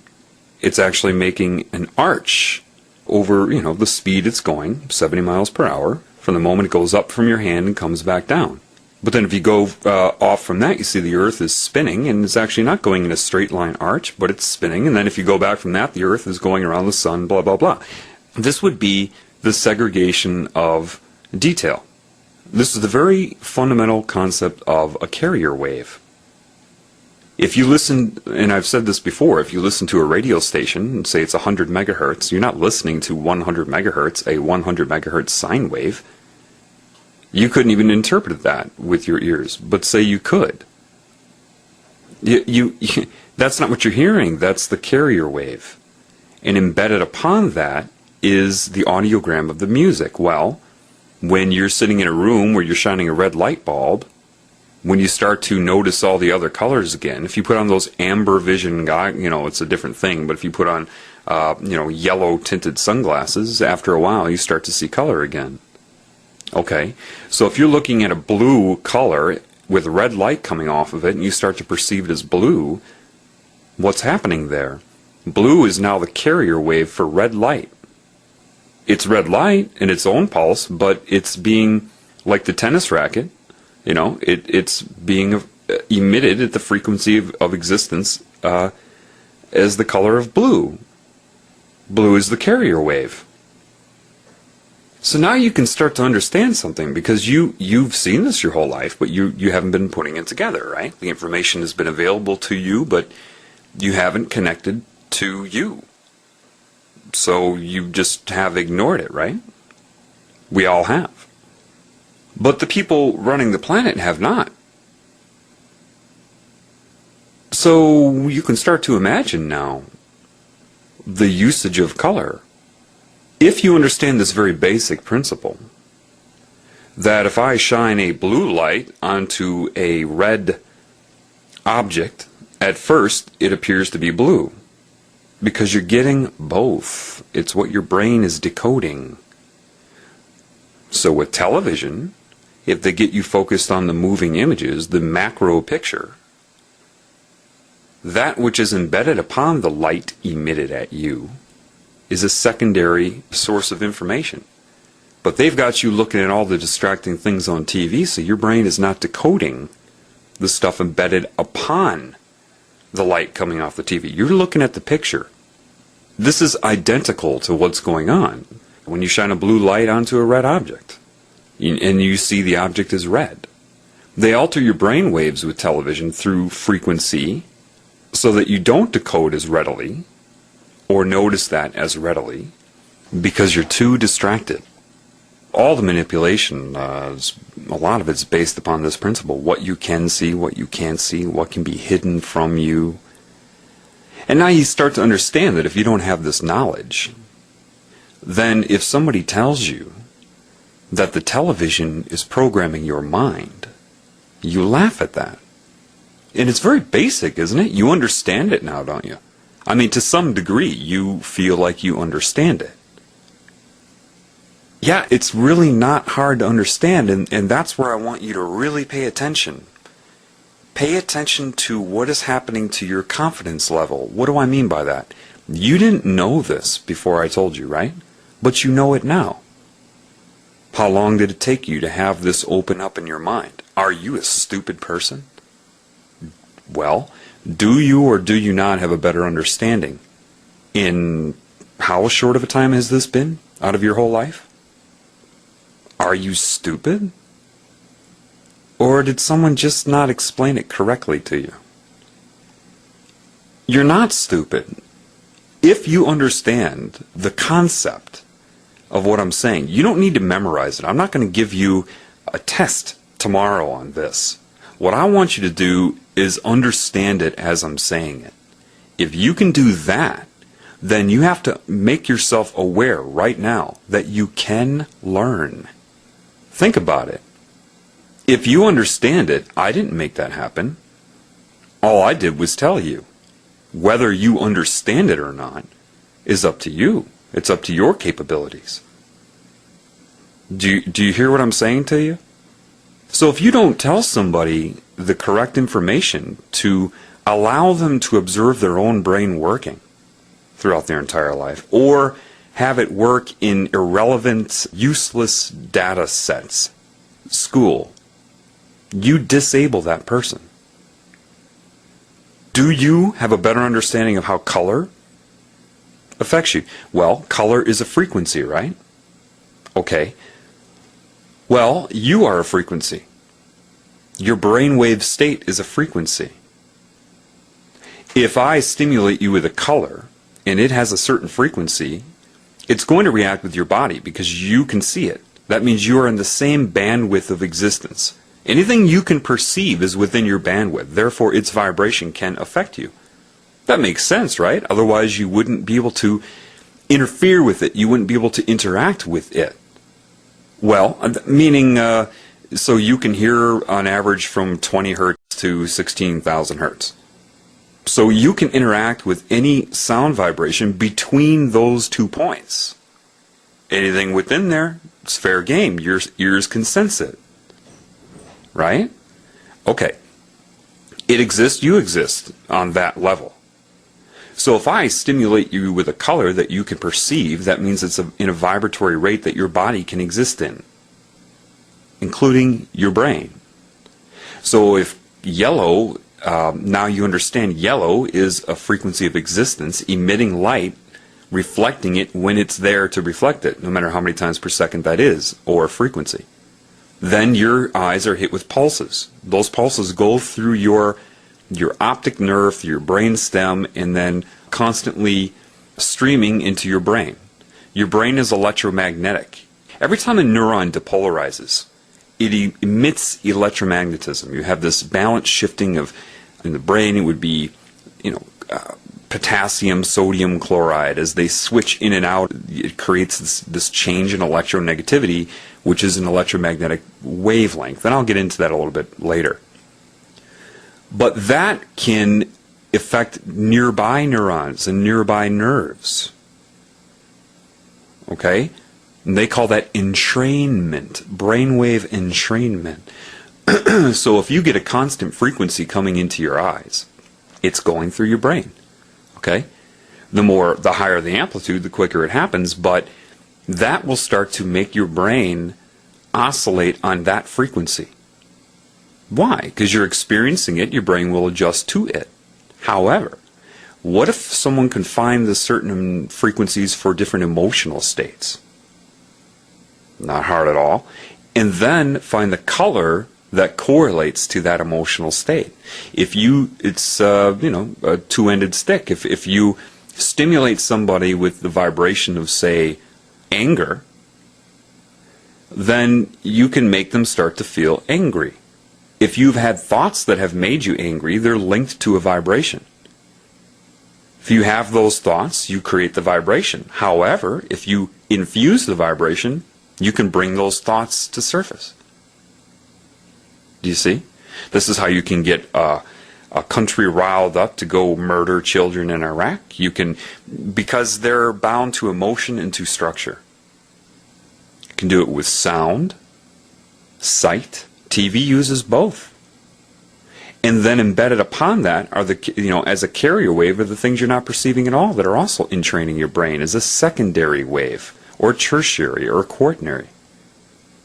And don't be intimidated by it. Understand it. Now are you starting to get a little bit better of an understanding of what I'm talking about? It's not that hard, but just remember one thing. You understand it. What does that tell you? Now a 5-year-old could understand these things if you raise the 5-year-old correctly. Don't give it the vaccinations, and all the other things designed to keep the brain from accessing this information, which is available to you. The Creator, it created everything. It's not about whether it can teach you. It's only about what you can handle in the moment that it wants to share with you. It's just that your preconceived core beliefs are so wrong that when people try to connect to the Creator and they're hanging on to those beliefs and they want to be taught from within those beliefs, like, teach me why this belief I have is right or wrong. Why is this correct or incorrect? When you're so far off base that there isn't enough information in your brain to put together, that it just has to be knowledge, and then you have to go out and try to extract a metaphor from life. That's how you interact with the Creator. It's the consciousness, the love that will take what you have and put it together correctly when you're in connection with it. And if it doesn't, then it will put the information in your soul, which will communicate with your mind, and you start to extract a metaphor, because truth is only in metaphor, in a scalar reality. When I say you need to know these things, that means you cannot be trying to memorize what I'm saying. I know there are people that know this. There are scientists that probably know this. I mean, it's not very hard at all. The nature of light, sun, wavelengths, the nature of scalar reality is so very basic that the concept that they don't know it would blow my mind. I mean, this is to me, what I'm telling you right now would be what I would want to start explaining to, say, a kindergartner. This is kindergarten level stuff for a human. It should be. And that's not to offend you. It's just my take on it. It's so very basic. What am I saying to you? If you try to memorize what I'm saying, you'll no offense, but you'll screw it up. People have already done that. They're not connected to their intuition, to the Creator. I've given a lot of input so far in other uploads. One is my cancer analogy, which I'm going to get into for the first time now. And people, they don't get it. They hear what I say, they remember what affected them, and then I hear them try to copy and plagiarize what I say to influence people, but they screw it up. Why? Because they don't have that connection. They don't understand what I'm saying. I mean, I know a person right now that will change, but right now he's on a cancerous energy. He's got anger and fear in him, and I heard him using my cancer analogy to pull people into his point of view of fear and anger and war. And I'm like, what? What? Don't be using my analogy. What am I saying to you? Do you know yet? I don't want to give you a fish every time you listen to me. I want to teach you how to fish. And I'm telling you, there's only one way to do it. There's only one way. If you try to verify what I'm saying through some sort of information in this realm, you're insane. If you try to critically assess what I'm saying when you don't have the ability to come up with it on your own, if you do that, you're insane. This is the very problem with humans right now. You're all insane. And because you're all insane, and yeah, okay, so what? Does that mean maybe 3% of them are not? Okay, but that's not what I'm talking about. I'm talking about the majority here. The majority of humans are insane. And because you're all insane, you don't know it. No psychiatrist can help you. Psychiatrists are insane. Even more. Otherwise, they wouldn't have gone into psychiatry. Why have I counseled psychiatrists? Why have they sought out my counsel? And then they try to critically assess what I'm saying, compared to the textbooks and journals and other research by the insane on the mind. Why is he right? And fascinated by me rather than just becoming what they are? It's insane. What I'm telling you is, your sanity is there with this hand being... Imagine this hand over your head reaching down, waiting for you to grab it. And you're looking everywhere but at that hand. You're insane. And I could talk for weeks straight on things you've never even thought of. And I would get the reaction of all of the computers. When I talk to people, I feel like, not that I'm into movies, I see the poison in all of them, but that's what you people go by. So I mean that's what you know. There's the movies, the Matrix, and in the second one, Neo goes to the source, and every time he has a thought, you see all of the different, when there's an exchange that happens, all his possible reactions show up on a screen behind him. This is how I feel when I talk to somebody. The intuition, I can predict all of you, everybody, all the different reactions to me and what I'm saying. And it's painfully lonely. It is. It's lonely. It's, there are people trying to assess what I'm saying, try to figure out whether it's right or wrong, provable, verifiable. People that think I am insane because they've read the word insane, maybe seen the words delusional, read their psychiatric textbook or the Merck manual or something, some sort of diagnostic manual that they've tried to copy and paste into their mind and then regurgitate onto the world in the form of projection. They don't have an understanding of it. Had they never been told about it, they never would have figured that out. They had to go to some sort of school for it. They had to be told about it by a professor, a teacher, a textbook, a lecture. Most people that go into psychology are so screwed up that it's some sort of cry for help, some sort of defense mechanism for control, and they don't learn anything. They just memorize what they're told to the best of their ability and then feel that they're aware and they're just more bound to structure. It's the people that critically assess are plagiarizing. Most of the personalities on this planet are plagiarism in animation. I mean, it is plagiarism. Look how many people copy each other in this planet. I mean, especially in the United States. Look at hip-hop. Look at that community. Where's the uniqueness in that? Everybody talks the same, dresses the same, acts the same, thinks the same thing. And that's why that was allowed on TV and the creative black people were not. And then you get subliminal messages telling you that no matter how bizarre it seems, no matter how robotic and angry and detached it's becoming, you can't say anything about it. What you need to understand right now is the basics.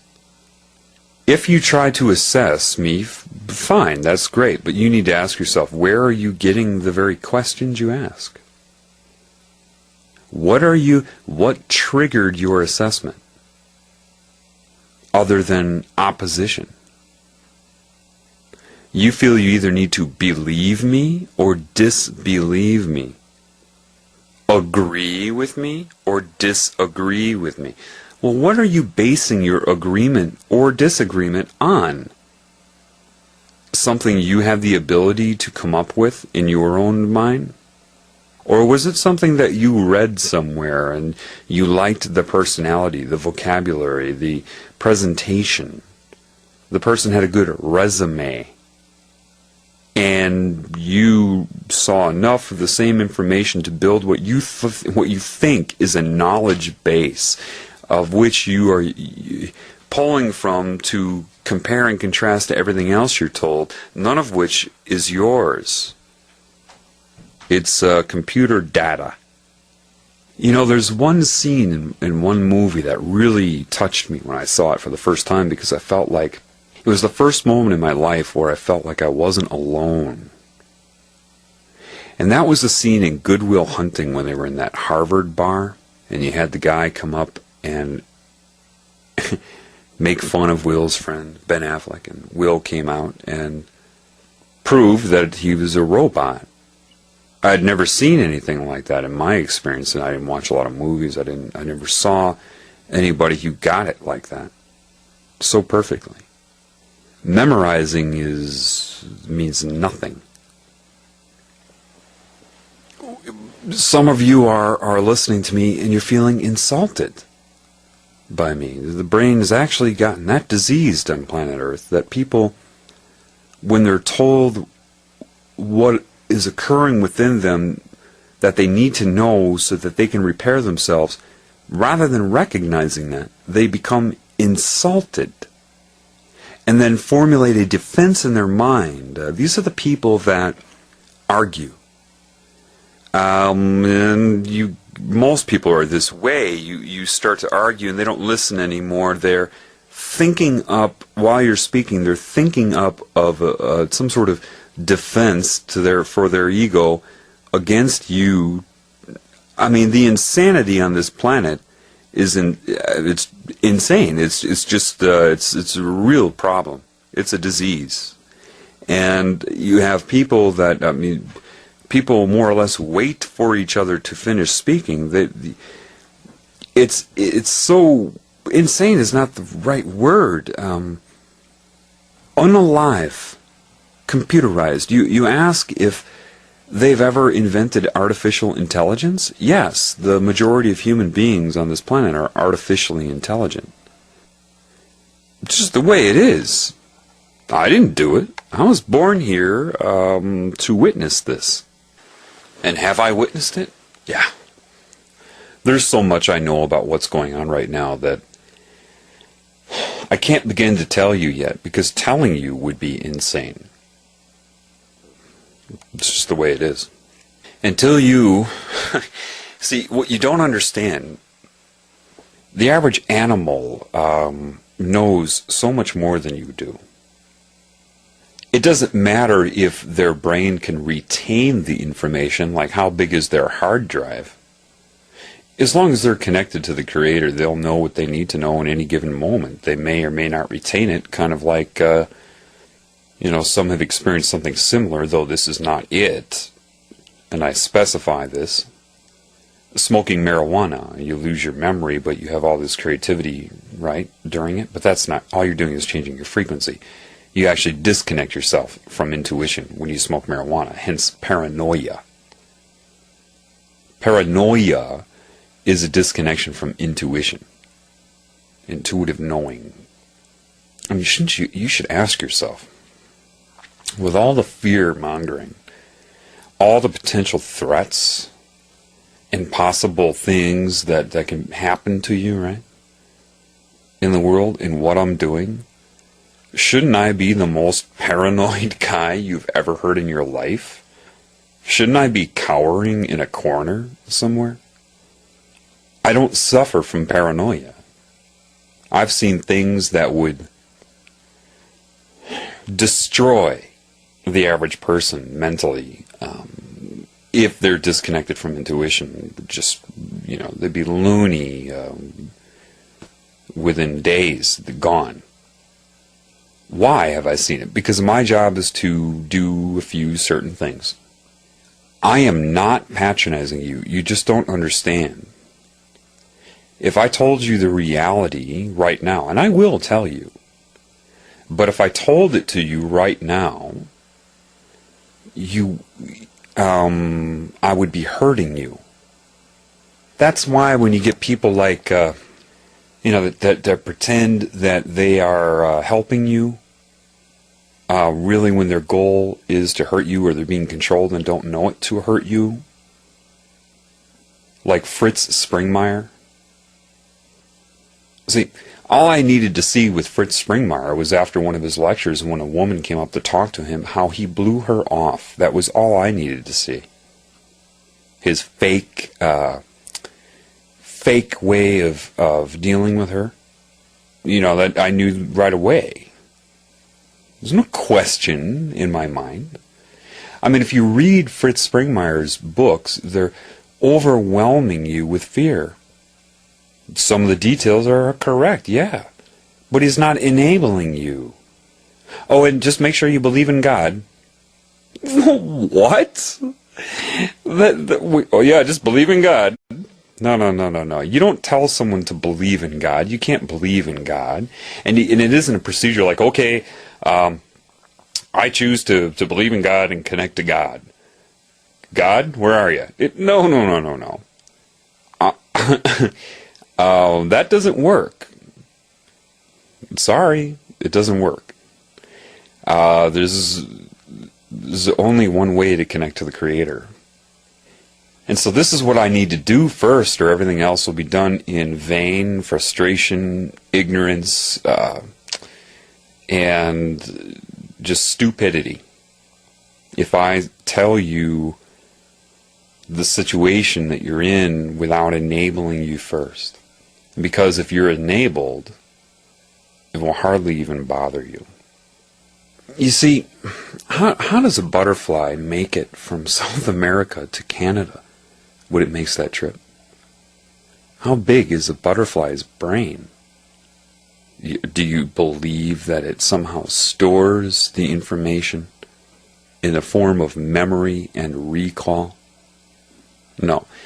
That is what abundance means. It's connected to all of the energies involved with its creation. Therefore, it knows what it needs to do at any given time. That is abundance. I watch my cat, and my cat, though cats can become paranoid, is still way less paranoid than the average human. How do I know that? He can be still. You see, why is it you're all trying to keep yourselves busy? Why do they even call businesses businesses? Busyness? Busy as a bee? You think this beehive mentality is coming? No, you're already in the beehive. You're already being controlled by one giant consciousness. You're already bees. Look how you... everything you're set up to do, to pursue this goal, to do this, to do that.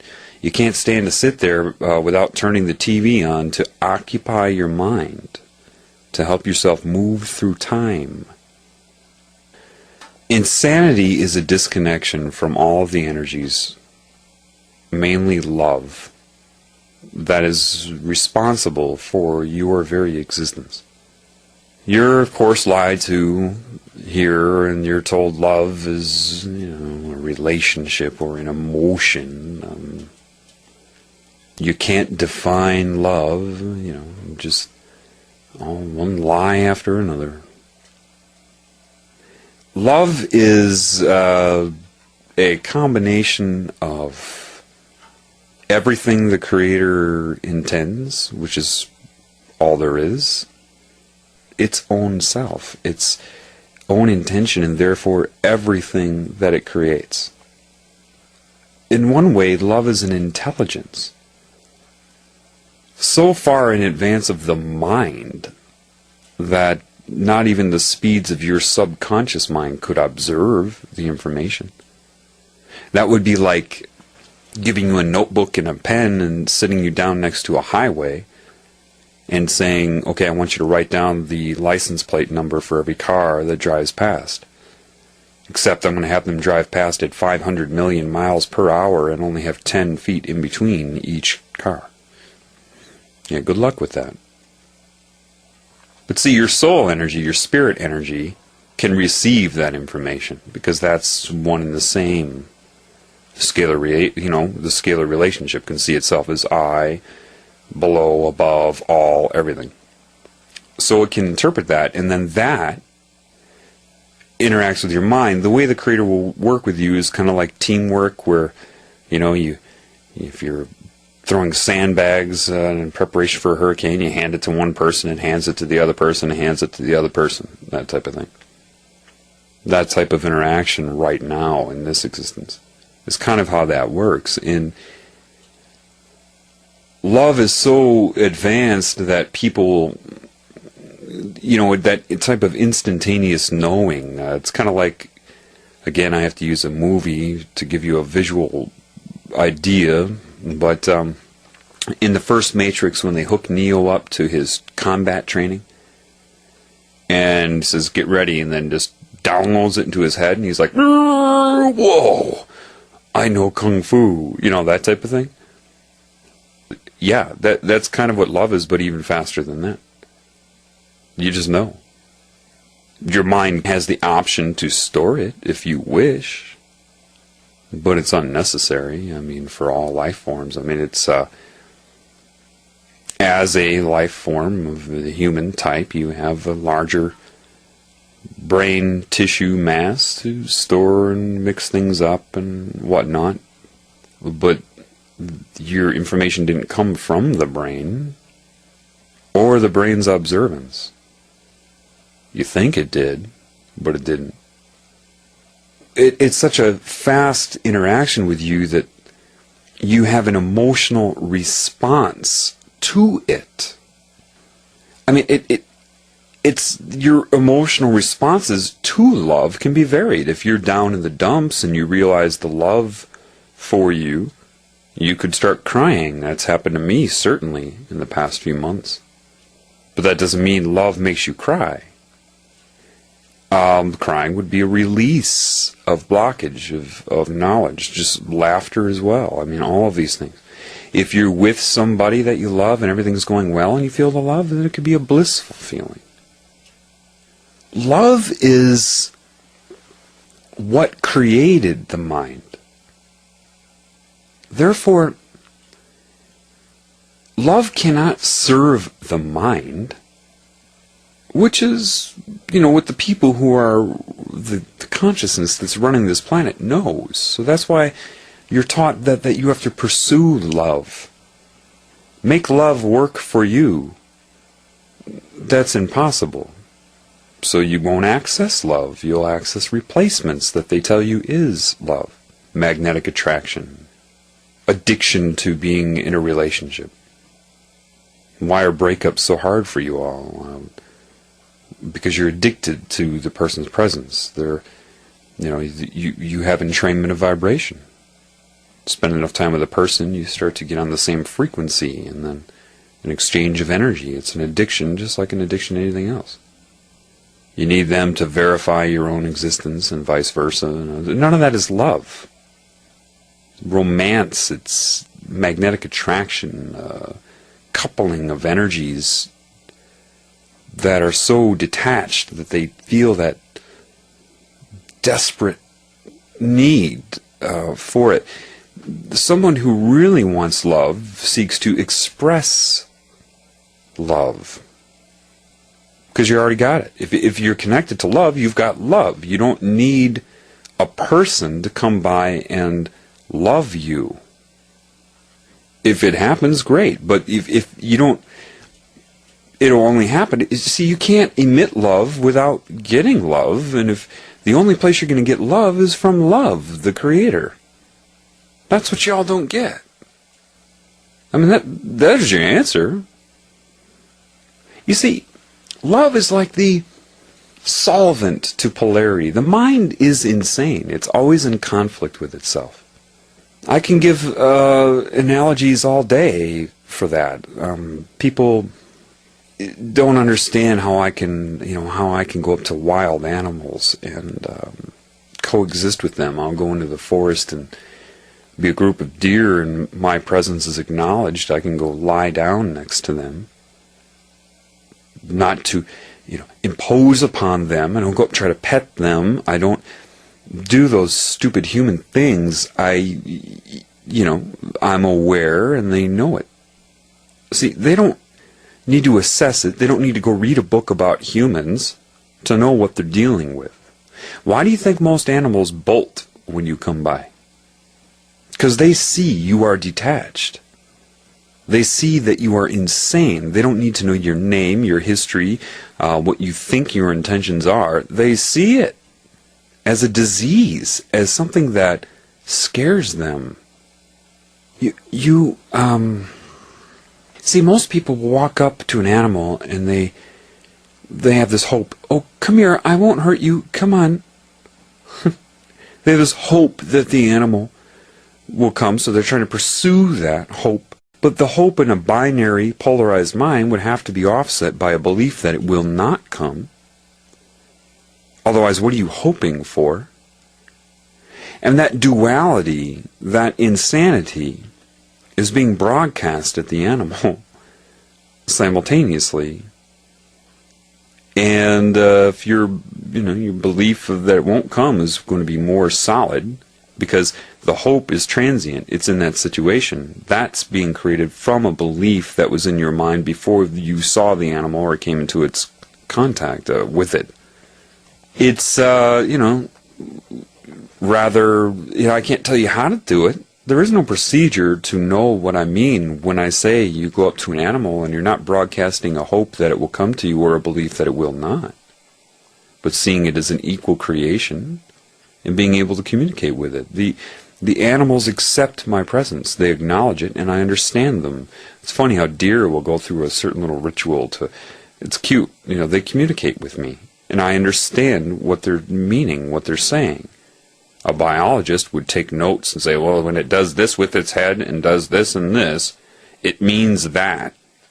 The insanity of it. Deer can mean different things doing the same thing. Either you're connected to the Creator or you're not. It's like people that complain that they can't find a boyfriend or a girlfriend. They want one so bad, they hope they're going to meet somebody, so of course, they have a belief that they will not. Otherwise, what are they hoping for? So they'll buy a certain type of perfume, or maybe go shopping to get better outfits. So all these procedures that are built upon the hope. Maybe they'll run into somebody that's magnetically opposite to them in their charge and never works out, right? Forcing it that way. But then you'll hear people say, well, gosh, you know what, though? I met the perfect person when I least expected it. I was busy, I was doing something else, I wasn't thinking about it, and bang! There they were. Welcome to life.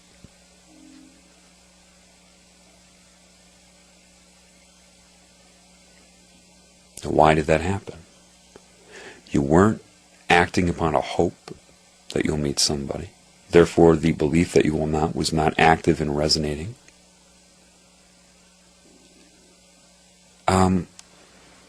You allowed it to happen. This is the truth of your existence. There is another example of abundance. You think with the brain that you will learn something from aliens. What is an alien in an infinite consciousness system? What is that? Alien? Are there beings that are controlling you and running this planet that are not the same as you, that are not human? Yes, of course there are. But you've got to understand that they are disconnected as well. So it doesn't matter if their IQ is 1,500, or if they have equivalent of 5 of your brains and can have 40 conversations at once. It's still memory, recall, processing, storage, and insane. It doesn't even matter if most of what they have retained appears to be correct. They will never, ever be as intuitive as a butterfly. Any person connected to intuition, to what they are, will always make quicker and better decisions than any demon, any alien, anything disconnected from the Creator. Always. I've had people ask me, so what about this mind control? Are you saying that they can interface with your brain and put images in your brain and thoughts and all kinds of stuff? How do you handle that?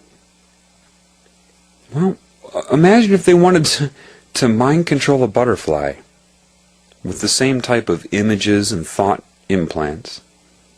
And of course, don't memorize butterfly. It can be anything that's connected to creation. Say they want to mind control a finch or a robin bird, okay? Well, they couldn't do it the same way. Why? They don't have the brain size to process it and store the information used to program them. But wait a minute, they're able to make incredible decisions, it appears, irrelevant of what they have stored. See, when you're connected to intuition, even if you forget what you've learned, it's always available to you. You can take an Alzheimer's patient, connect them to love and intuition. They may have forgotten what they did last year, but they won't forget that the stove is on. They won't forget certain things they need to know. Why? Is it coming from the brain? No. But why am I telling you this? If they couldn't control or mind control a bird with the same type of things they use on humans, then what are they depending upon? Very basically, what are they depending upon? The cerebral cortex, your computer. When you connect to intuition, thought implant is corrected in real time. See, if you try to memorize how they control your mind, and all the different techniques, and I try to strategize against it from within the mind that they're controlling, forget about it. You're cooked. If you allow love and intuition to command your mind, it doesn't matter what they put into it. It knows. Let me give you an example of what I mean by that. What have I witnessed in the last year? Well, let's see. I've had human being agents turn on a microphone, hearing background noise in a room, speaking to me occasionally. I've seen them put in visual subliminal messages right into my brain. I understand the technology. There's no point in telling you right now, but that is also very, very basic. Otherwise, an EEG wouldn't work. I have had them put things that look like PowerPoints in my head. I remember I woke up from sleeping and I opened my eyes, which I knew right away. See, intuition was letting me know when it happened, why it happened. It triggered my brain into beta, which that triggered the program. Once the brain goes into beta, that means he's awake, and then he won't notice it. His eyes will be open because it's very faint. Intuition had me shut my eyes real quick, and there's this gray square with rounded corners, and it has a title that says Preconceived Core of Beliefs. I've never heard the term before, nothing, okay? This is what was in, and it had like 3 questions underneath it. And then it showed, if you've seen the movie The Ring, that video they all watch in The Ring, was just a series of strange scenes and bizarre images and such. It was like that for 4 minutes straight. I'm just watching it. They've tried to intimidate me by putting really bizarre thoughts in my head, scary thoughts. They can simulate my voice. They've put my own voice in my head. Easy. They've sampled my speech patterns, my resonance, my style, and have radiated my voice back at me. I caught it because of intuition. Said, catch this. I was thinking about something else, and all of a sudden said, do you notice there's another thing going on right now? Listen. saying the most perverted things, and they put perverted images in my head, scary images in my head, everything you can imagine. I have had what some of you would call aliens try to control my mind, a consciousness. Some of you would call demons that have tried to psychically attack me and control my mind. Was witnessing what you would call paranormal stuff, things moving on their own.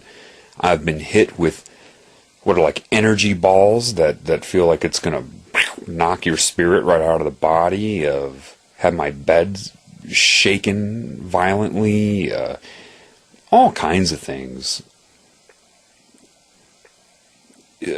So, see, when I say so big deal, the insane mind says, what do you mean big deal? What do you mean so? Again, does a butterfly memorize its vector of travel, all the things it needs to know to make the trip from South America to Canada?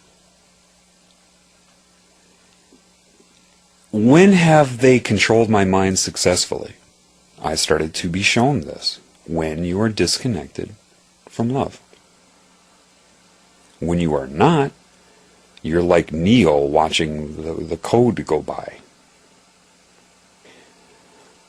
No alien, no matter how intelligent they appear, no matter what technology they have, if they're disconnected from love, they cannot compare to me. And they know it. They try to assess it. How is he resisting? Let's try this. Let's try that. They mix it up. They keep strategizing. They can't touch what they perceive as intellect. Just the way it is. No mind control can control. Mind control is structure.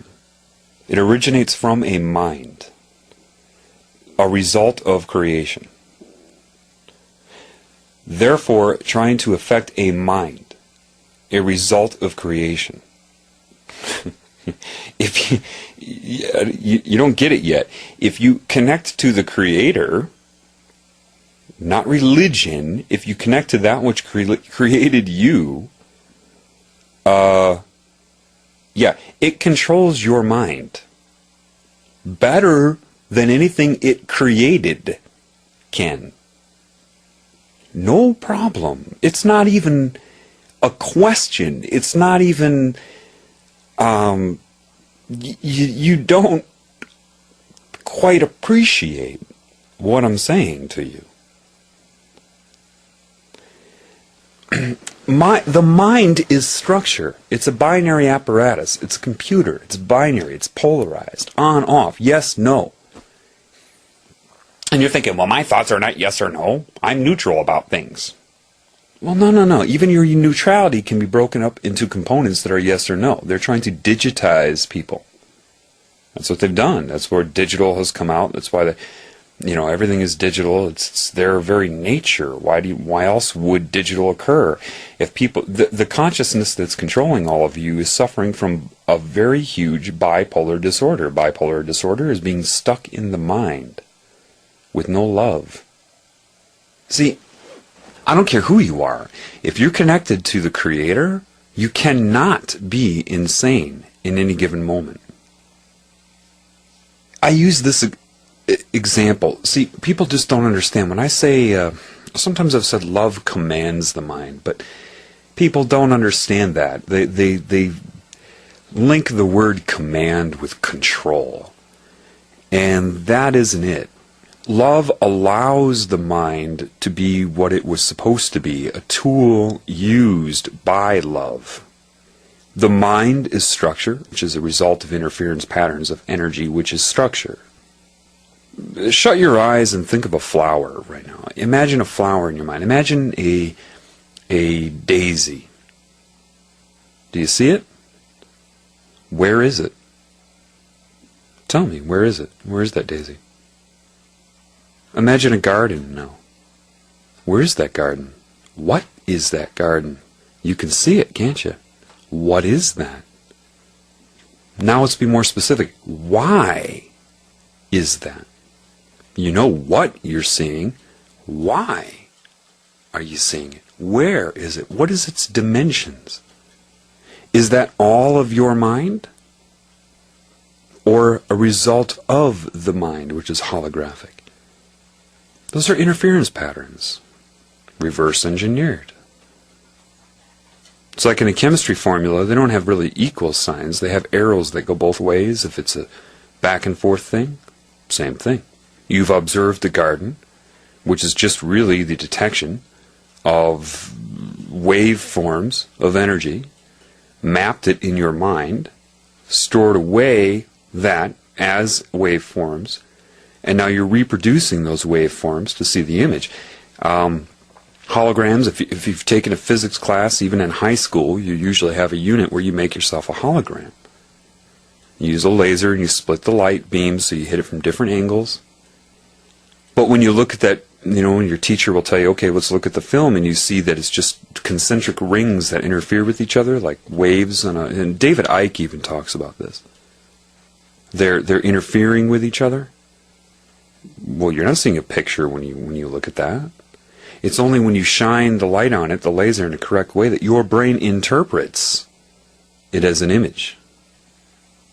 You just did the same thing by viewing the garden in your mind. It's structure. It's the result of creation. Love is the intention of God. God, there is only one God, and you are part of that God. You are the garden in God's mind. So, you, as being part of the garden, can you get cancer? Well, see, God doesn't visualize you. It doesn't make you a fixed image. It loves so much and has so much ability that it wants you to be self-aware, to observe it, enjoy it, assist it. Do you like to dream? You ever have a really good dream? Everybody in that dream was you. Everything in that dream was you.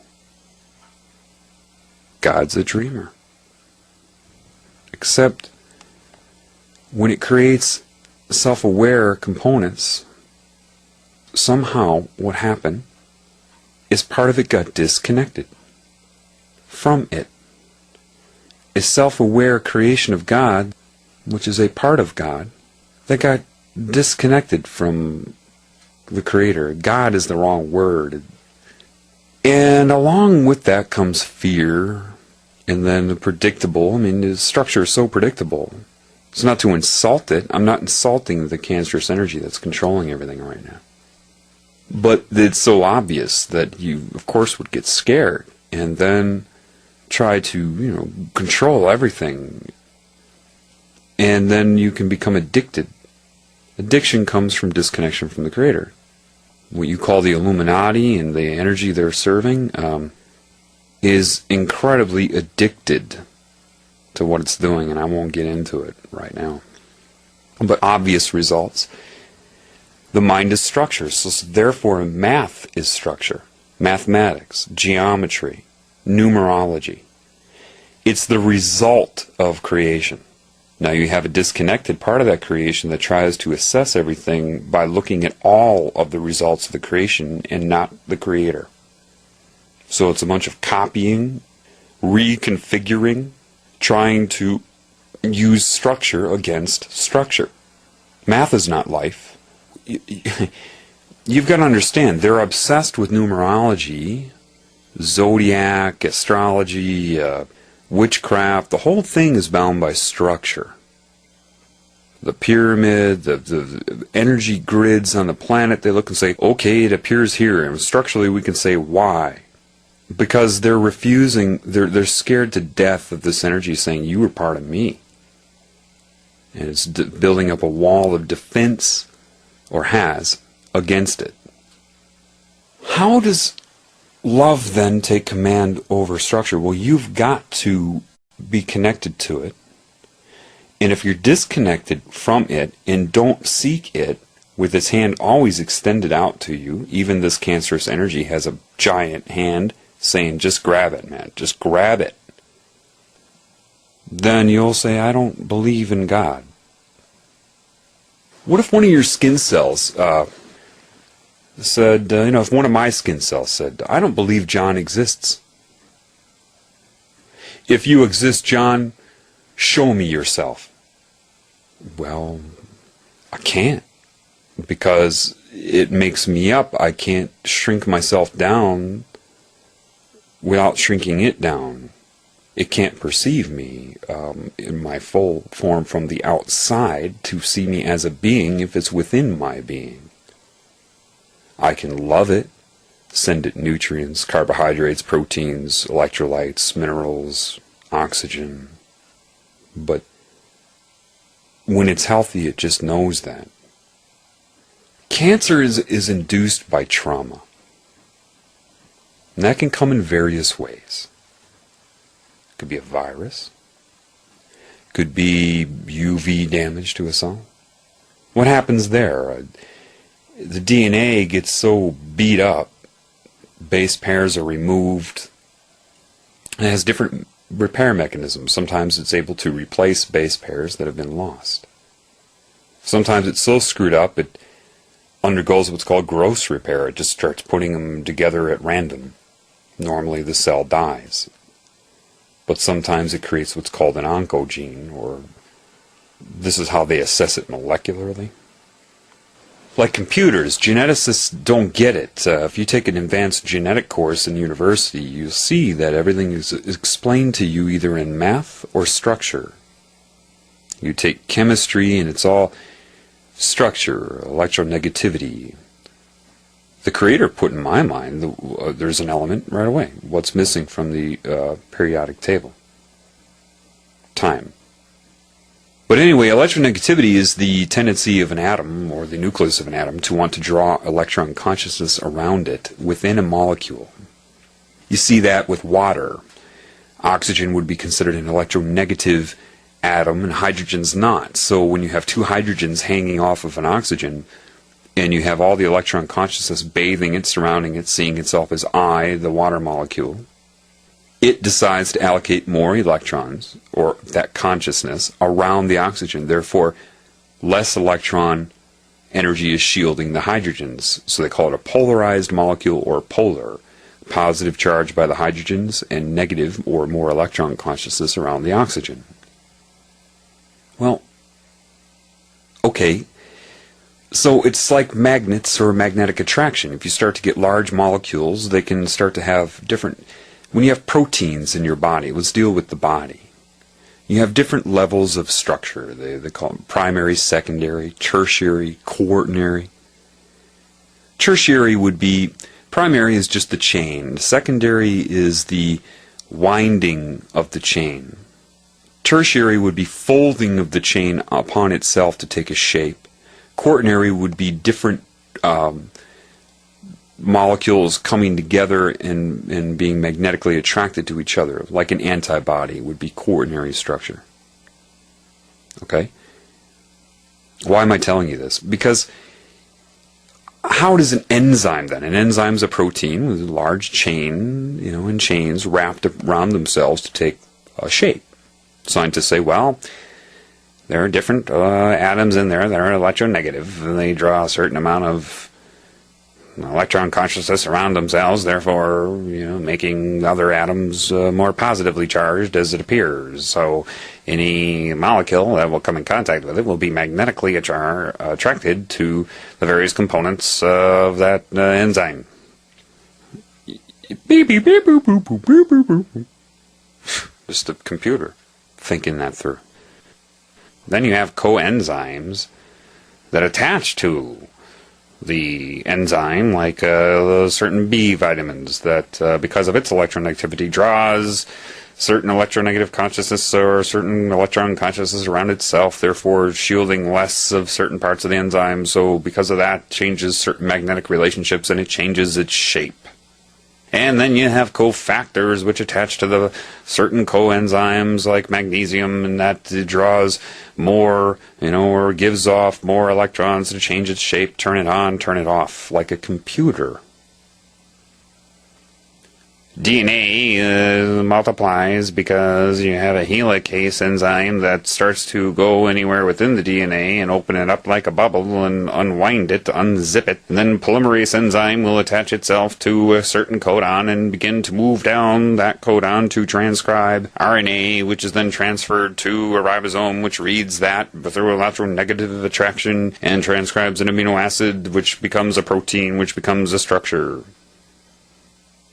What? Okay, that is, yeah, that structure that is occurring, sure. What they're missing is the consciousness involved. What do you think, that just happens at random? Meiosis and mitosis are just random acts of accidental attraction due to electronegativity and charge within certain molecules? What? And you actually have professors that think they know something, that teach this. The reason they think they know something is because they're only allowed to know that, and ridiculed if they don't, or if they don't follow that, so that they can brainwash other students and keep them from thinking. It's structure. And even the consciousness that runs it is structure. Let me give you a really good example of what I mean. Because, see, I could go on all day about this. Literally, I could have a 150-hour upload. I could go on about science, properties, reality, whatever, all day. It will do nothing for you. I need to give you metaphors. I need to give you the ability to understand what I'm talking about. So let me try to do that for you. I remember going through the pre-med major was a breeze for me. Did I get all A's? No. Sometimes I made the decision to do something else. But when I studied it, I enjoyed it, but I had nobody around who understood it. There was one professor who memorized a lot that I like, and he was a Jewish professor who always felt this need to challenge me. I know why now. But we still get along. We just last month we were arguing for like 4 hours about who runs the world and what's going on, back and forth, of course, of the Jewish thing, back and forth. I had intuition, he had structure. We end with a hug, of course, because he knew that I saw through that and saw what was occurring with him on one level.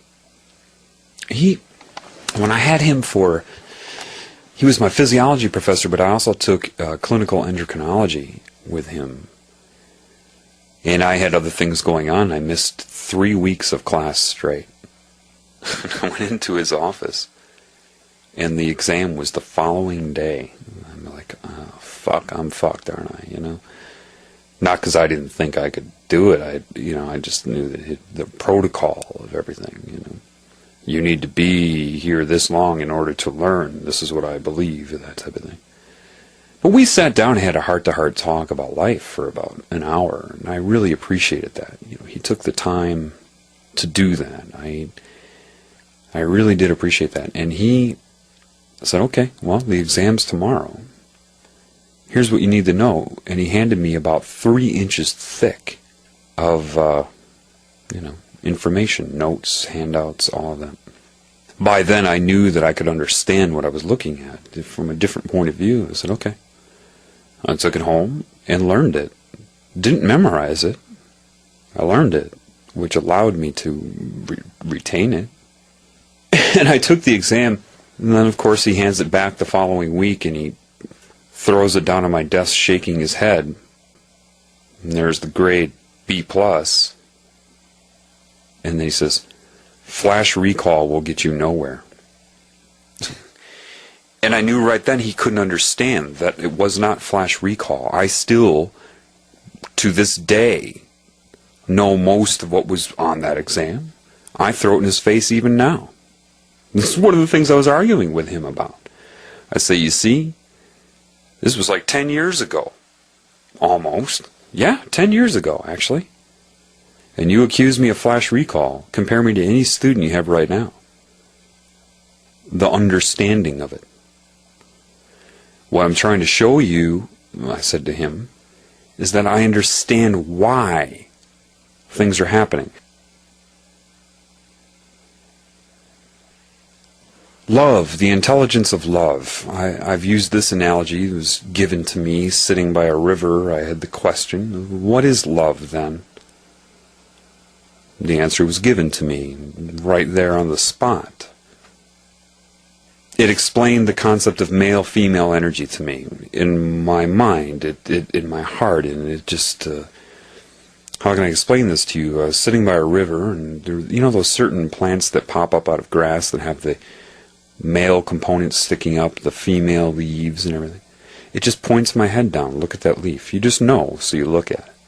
And I'm trying to figure out, what is it trying to tell me until I realize it infuses into me. Okay, male and female components. Then it will make me observe what's around the structure. Oh, the energy manifesting it. Okay, now I get it. So, male-female energy. Then it moves my head up to the sun. And then I realize, okay, male energy. That's what the sun is. Outward energy. Then it moved it down to my penis. Male energy. Outward energy. Then it moved my head up to, not like controlling me like a puppet, that's just the way I'm saying it to you, to leaves on a tree. Well, they receive the photon energy, they're female, and the energy around them, female. Receiving. And then the parts of the tree that look like an antenna, the broadcast antenna, that's the male part of the tree. And then maybe understand that I'm not talking about masculine and feminine. Everybody has so many different male, female energies, in, out energies in your body. Then I understood, and then it put in my mind, now you understand what's going on. There's this outward destructive energy occurring on the planet. All the electromagnetic pollution, stimulation, everything is this outward male energy. That's why the Illuminati worship the sun and the phallus, then it's male energy. But see, when you're hit with all this electromagnetic energy, it throws your energy system out of balance, which can be female out of balance and male out of balance. It made me understand that if male is out of balance, outward giving energy becomes aggressive, forceful energy. It can be in your actions, striking another individual, venomous words and language. It's an outward aggressive energy. If female is out of balance, then rather than being receiving, you become absorbing, gluttony, shopping excessively, consuming, basically. People that are around you that feel like they suck your energy away from you, that's female energy out of balance. The more out of balance it becomes, the more out of balance male becomes in a person, they become more bipolar or polarized. It made me look at my shoes. I'm like, what am I looking at my shoes for? And then it focuses on the rubber on the bottom of my shoes. The rubber on your shoes, that's an insulator. You're walking around without the ability to discharge or ground yourself to the planet and rid your body of this excess electromagnetic energy, which is throwing you out of balance. It said, take your shoes off. So I took my shoes off. It says, now you're discharging. Put your feet in the water. Now we're bringing you into balance. And then it made me look at the tree and it made me understand this. The tree is the same as you. It has in and out energy, male, female energy. It's conscious on a different time scale. The tree is one of the most content life forms there is, because it need not even move.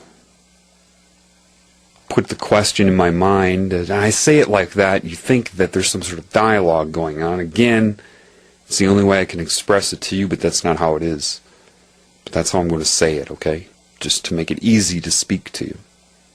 If a tree were scared of dying or being killed, would it even grow?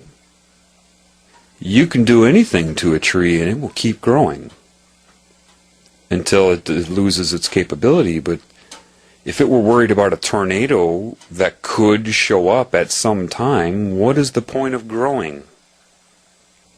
It said, if you want to see what you're missing, look to the tree. What does the tree have that you don't have? And then it whipped my head back down, male, female, the sun, leaves, all around, trying to coordinate it for me, extracting a metaphor. I didn't have the information available to me that I could look up, so it had to do it this way. And then in my head it came up with certain things. Well, okay, it wasn't inhibited by religion, forced into synthetic guilt, shame, and fear. It wasn't told generically what it's supposed to do but not explained to it, and then coaxed with subliminal messages and programming and consciousness manipulation to make it do what it's not supposed to do. It's not inhibited with fluoride or NutraSweet. It's not subject to media or mind control. So the tree has an active connection to love and intuition. And it said, love, and this is where I learned this, love processes the mind. It is the solvent to polarity. The mind, which is this input-output male-female energy and consciousness and structure, therefore exists in the tree and in you, regardless of difference in form. Why create everything the same? All things being equal, though, same type of energy system, it is connected to me. So then the scenario went. When you walk into the woods, why is it that everybody, they can be angry, afraid, worried, frustrated? All these different vibrations associated with your thoughts. Your thought will be on the carrier wave of that vibration. One and the same. So, like, if you listen to your favorite radio station, 103.2 megahertz, are you listening to a constant tone of 103.2 megahertz? No, your ear can't even receive that. And even if it was decoded and lowered down, that'd just be a constant sine wave. No, that's the carrier wave. And then embedded secondarily upon that is the audiogram of the music that you hear, the spectrogram and audiogram of the music upon that carrier wave. Well, your thoughts, you can have a thought, I am John, and have that go on different carrier waves. One of lack of self-esteem, one of love, one of answering a question when a professor says, please raise your hand in attendance. The same information can go on different carrier waves. So the emotion is information. It is also a thought in and of itself, and so is the thought. When you walk out into the woods and you feel bad, why does everybody start to feel better? They all know what, but they don't understand why. Well, gee, maybe it's just because it's so serene. No. And it directed me to go start walking in the woods. So take off your shoes. So I took off my shoes, and I started walking in the woods. How do you feel? Feel better. Why? And then just whip my head. Male, female, love, male, female, love. This aura around me, which would be like the electron consciousness around a proton of an atom in a different way, expands now. Additional energies were drained. And any angst, any anxiety was being radiated out. And of course, same bandwidth of existence the trees are in as you, otherwise you couldn't perceive them. Their input-output male-female energy receives your thought and emotion. Yet its animation is guided by this love and this intuition by the Creator itself. And so it is that love that processes your feeling. Is it absorbed by the female part, like a functioning calculus? What's missing in calculus and not missing in the tree is the love and the creation and the intent. And that love knows everything, so it catches that your emotion is wrong. Not in my world are you to be feeling that way. Let me assess why. As you're radiating out all the information about what you're feeling, why you're feeling it, everything. It takes it and turns what's incorrect into correct, changing the carrier wave frequency to what it should be, and the information being adjusted, and then the male part of the tree radiates it back to you on your frequency, because that's what it came in as, and that information infuses you and alters your perception of what you were worried about and gives you the true way to view it indirectly, just by being around other life forms still connected to love. Answers can come from trees. Is it coming from the tree itself or the love that it's connected to that processes your thoughts? And it said, what's going on this planet is a disease. In its truest form, it's a disconnection. And what you're experiencing now is what your body has been disconnected from. Love is the processor and solvent to polarity. It commands the mind. It allows it to work correctly, infusing it with information. All the animals, all the plants, everything there is what you're going to learn from. You are not going to learn from aliens. They are just as disconnected. The ones that are running this planet are disconnected. You cannot learn from them. Stop looking up for UFOs. Stop looking up for new information. And look at what I have allowed to be right in front of you. My creation in its perfect form. They did not think to alter all the other creations. Therefore, your answer is right in front of your face. You are going to pull out of this that you're in by observing my other creations that are not suffering from it. Your answers are in front of your face, and I am guiding you now. And that's how it happened with me.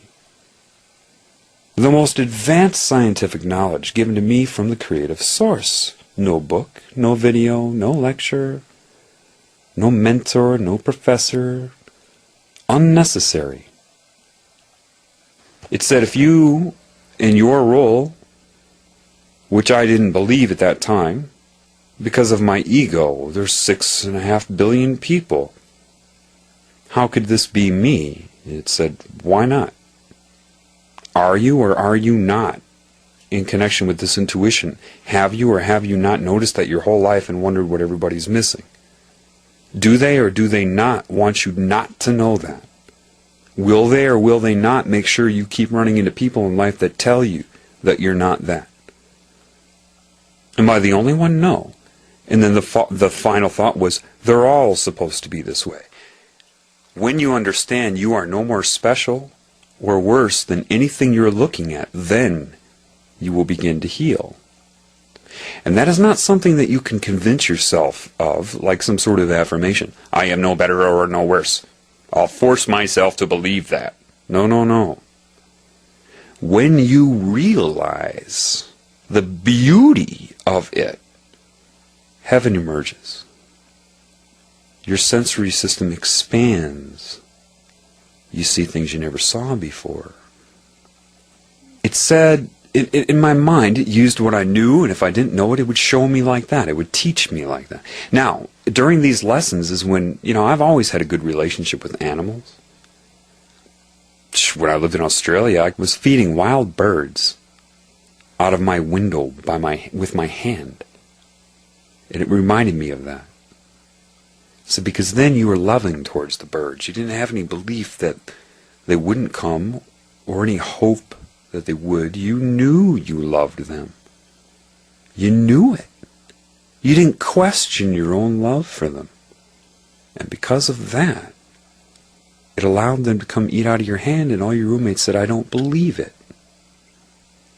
And as I started to learn that, that's when I started to be able to just walk up to animals and they would start responding to me. Because God is part of all of them. And it's saying, you see, love my other creations. And this is where humans are suffering. And then started teaching me why the animals run. I didn't read some philosophy book. And the computerized people, they respond to me, I've had everybody say, oh, well, that's so-and-so. Oh, you need to talk to a Buddhist, one guy said to me. I do? Why is that? You need to talk to a Hindu. I do? Why is that? I'm talking to the Creator right now. Those people are bound by structure. Why did I always have this feeling of connection to Bruce Lee? Because I understood what he was talking about. You see, there are a lot of people here that are playing a role in the healing of humanity who will begin to be revealed to you. One I can tell you right off the bat, without a doubt, the moment I saw him, within minutes, I knew. He's famous. The only reason I bring it up, I've seen a lot of people that are not. I bring up a famous person so you know who I'm talking about. It has nothing to do with their fame. One person I know that's here on behalf of the Creator is Caesar Milan, the dog whisperer. He deals with robots on a daily basis. People think it's about how to raise your animal. That's what the show is about. No, it's showing humans their disorder. That's what that show is about. Through metaphor. I don't have to guess. I don't need to talk to him. I know. It's just that. So love can change your perception, even indirectly. If you have love in you, and someone tries to psychically attack you, those carrier waves, that information, the intent of that is grabbed by love and it says,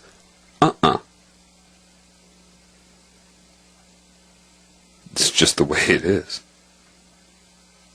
I have all this consciousness around me constantly trying to attack me, and they're trying to figure it out structurally. Why is he resisting? Does this mean I'm immortal? No.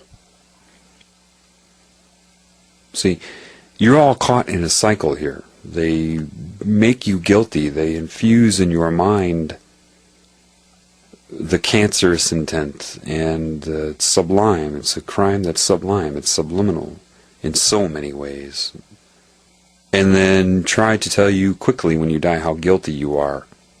Use the threat of hell to get you to agree to an alternative, which is contracting to be a victim in your next role to learn your lesson. They just do it to you again and keep working on your soul to break your will until you feel like you're so bad that you can't even perceive that you would be loved by God, so they can absorb you. So what is going on here, and what I don't need to tell you how I got here yet. The best way I can explain it to you is I was assessed by a structural mind when I came. Disconnected from intuition. Therefore, I was not told what I was. Otherwise, that would have been read in my mind. When I was born, the love in me was seen like a beacon. They go after that right away. That's what they're trying to stop. I was allowed to suffer, dip into all kinds of horrible things in life, just enough to understand it. See virtually every aspect from every cultural point of view. Shown that I have this ability to influence anybody of any race, of any culture, anywhere on the planet Earth, and beyond. Everything is coming together, okay, and I could go on for 150 hours about that. Let's say I was allowed to be trapped, caught in the net. Like a Trojan horse, on behalf of that which creates everything? Many of us are.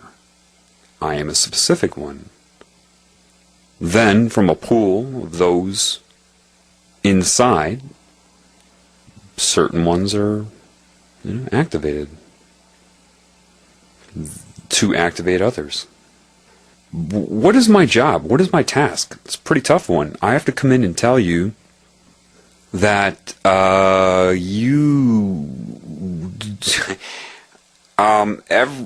one level, everybody you look at is you. And there you are criticizing them, competing against them, weighing your existence against them. What do you need to know right now? So going back to the Cancer energy and understanding that there is a certain part of the energy used by that above you to see itself as I, that Cancer, right, disconnects you from, and like in your cells, and plugs into it so it can use your cells to see itself as I, separate from you. There's a whole procedure that would be involved there on its time scale of breaking that cell's will, enticing it to leave a perfect system already that you're not aware of. What I'm telling you is that on this level, the same thing is occurring. Here's the deal. I'm just going to tell you as it is, because it is. There's a giant consciousness connected to all of you right now. That's the secret the Illuminati know. And it's breaking your will with each life cycle and each new day, distracting you, disconnecting you from the Creator. The people that use, quote, witchcraft or psychic attack, some of them probably don't even realize the low-end witchcraft people think that they actually have some sort of power. No. When you astral travel, remote viewing, all of that is traveling within the consciousness of this Cancer. Demons are no different than an electron manifesting in the consciousness surrounding a proton of an atom at any given time, anywhere. It's no different than the daisy you made in your mind. Is that all of your mind? So, because it's plugged into you, it's playing a role in the creation of your own reality. So, the ultimate truth is, when you break out, when I was broken out, it tried to backlash against me and overwhelm me, but it can't do anything to love. There's a giant consciousness running the whole planet. And it can't hurt love. Do you hear what I'm saying? It just can't. It can't do it because it doesn't matter how much energy it allocates. See, if love wanted to kill this energy, it could. That's not the point. It wants to heal it. That's why these things are being allowed to happen. Everything is going to be healed. All of it. Otherwise, it would just destroy it. Bang, gone. People ask, why would God of the Bible let this happen? Well, you don't understand it correctly. 2,000 years to you is certainly not that to the Creator and even to this Cancer consciousness. It's on a different scale. Your lifetime to the Earth is very, very short. To the Earth and its time scale, the Moon, for example, is going around it really fast. Like Superman in Superman 1, where he goes around the planet. To you, it's slower. It's a difference in time. It's like the cancer cells or cells being attacked by cancer in your body saying, where is this person, you, with the cancer? That's why fear and anger and all these energies feed cancer, as much as trying to war with demons or the aliens or us against them. That's a Cancer attitude. That's exactly what it wants. If you direct hate towards it, it feeds from that. It's the way it is. If you fear it, it feeds from it. Anything that gives it energy. So, what is it like then? Well, again, another movie, The Matrix. Anybody can become an agent at any time. Yep. See, the people that wrote that movie probably predicted you wouldn't, or felt that you wouldn't know what they're really telling you. Yeah, the people that are disconnected from love, their subconscious mind, which is plugged into this cancer, could be hijacked at any time. Even my own parents have threatened me and have no knowledge of it. I've had two people in different instances when I've talked about life and what's going on in love. One, my ex-girlfriend's younger brother, just suddenly said, John, this is weird. I just had this vision put in my head of me grabbing this knife and cutting your throat. Intuition made me understand immediately. I said, don't worry about that. 5 months later, I was at another person's house. Another guy says the exact same thing. I just had this vision of me cutting your throat. Imagine me being able to say, oh, don't worry about that. That's happened before. You know, I knew he wasn't ready to hear the truth. In his state, he's disconnected, pot smoker. People, they want you smoking pot. The way to influence the human mind is pretty simple. Make it illegal for a certain period of time. It's the fastest growing biomass on the planet. And then, at the same time, make sure you release medical information that contradicts its being illegal. Harvard, October 24th, 2006, released the information that it prevents the plaques and tangles formed in Alzheimer's. It promotes frontal lobe neuronal growth. All of these things. It's really good for you. Harvard? Yeah. Why? Because they're going to legalize it eventually. And then that will disconnect your aura from you and bring you into this mental realm where you can be controlled even more, and that will be used for their scalar jump. What is a scalar jump? Well, see, remember now, a scalar jump would be atoms bonding together to form a molecule. It sees itself as I. Molecules to tissues, tissues to structures, structures to you. Do you call yourself we the atoms, we the molecules? No, you call yourself I. Well, the tumor in your body goes along the same scalar process. It hijacks cells till it can use the cells to see itself as I, until it's a tumor, and then sees itself as the tumor, I the tumor, and then more than one tumor, I the collection of tumors, and it's just this insane growth. Well, see, when you see this Illuminati pyramid, you don't know what you're looking at. A lot of people think it's a pyramid with a capstone over it that's been lifted off. No, that's not what it is at all. The pyramid is what you're calling the capstone. What is beneath it is its prediction, its goal. And its goal is to lower down, bang, and be a much larger pyramid, or scalar jump. Its goal, to completely take over the earth and the consciousness of the earth. And it goes in scales. It's has taken over humanity. Look at you. None of you know why you're here or what you're doing, why you pursue the goals that you're told you're supposed to pursue. The whole money system, there's no need for money in the universe. None whatsoever. There's no need for it. At all. There's no need for a monetary system. At all. You wanted to build the buildings that you build? Fine. Humanity could have come together collectively to do it because they wanted to do it. People don't need to be paid, and they don't, it's a disease. Money has even got a hex on it. It's Kabbalah. The less love you have, the more shame you have, the less self-esteem you have, the more controllable you are. Why? Because you're supposed to have self-esteem. You're supposed to have self-love. They condition you to call that bragging if someone loves themselves. What? No. To love yourself is to love your creation, which means by default you'll love the Creator. And nothing can control you. What am I telling you? What have I experienced? Well, perfect strangers, over 100 by now, come by, and you call it synchronicity. Most synchronicity is this cancer consciousness utilizes the same mode of communication in some ways as God would, so God uses other methods, but a lot of synchronicity is coordinated and created by this cancer consciousness.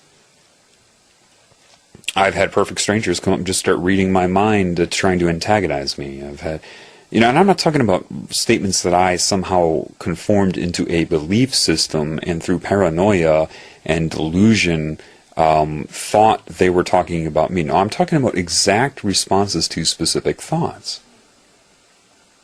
At that time, it wanted me to believe they were aliens and reading my mind. And no. It's this consciousness can manifest in anybody. Why don't they know it? It's very, very simple.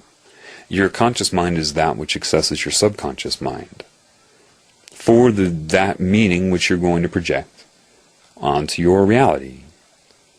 Well, similarly, when you dream, I'm sure you've heard people say things like, I had this dream last night, and I was in my house, but it wasn't my house. In my dream, it was my house, and I believed it was my house, but it wasn't my house. It was completely different, but it was my house. And then my girlfriend came in the room, but then she turned into an ice cream cone. But I still loved her as my girlfriend, even though it was an ice cream cone. Made sense to you in the dream. Same mind. Because it's only the meaning that you're experiencing and what you're projecting. What makes you think it would be any different in this reality? It's just your brain waves are increased to beta, so you take in more per second, but the belief modification and manipulation is the same. It's just because your state of being is different from a dream, you assume that you're aware right now. What is happening? You'll justify.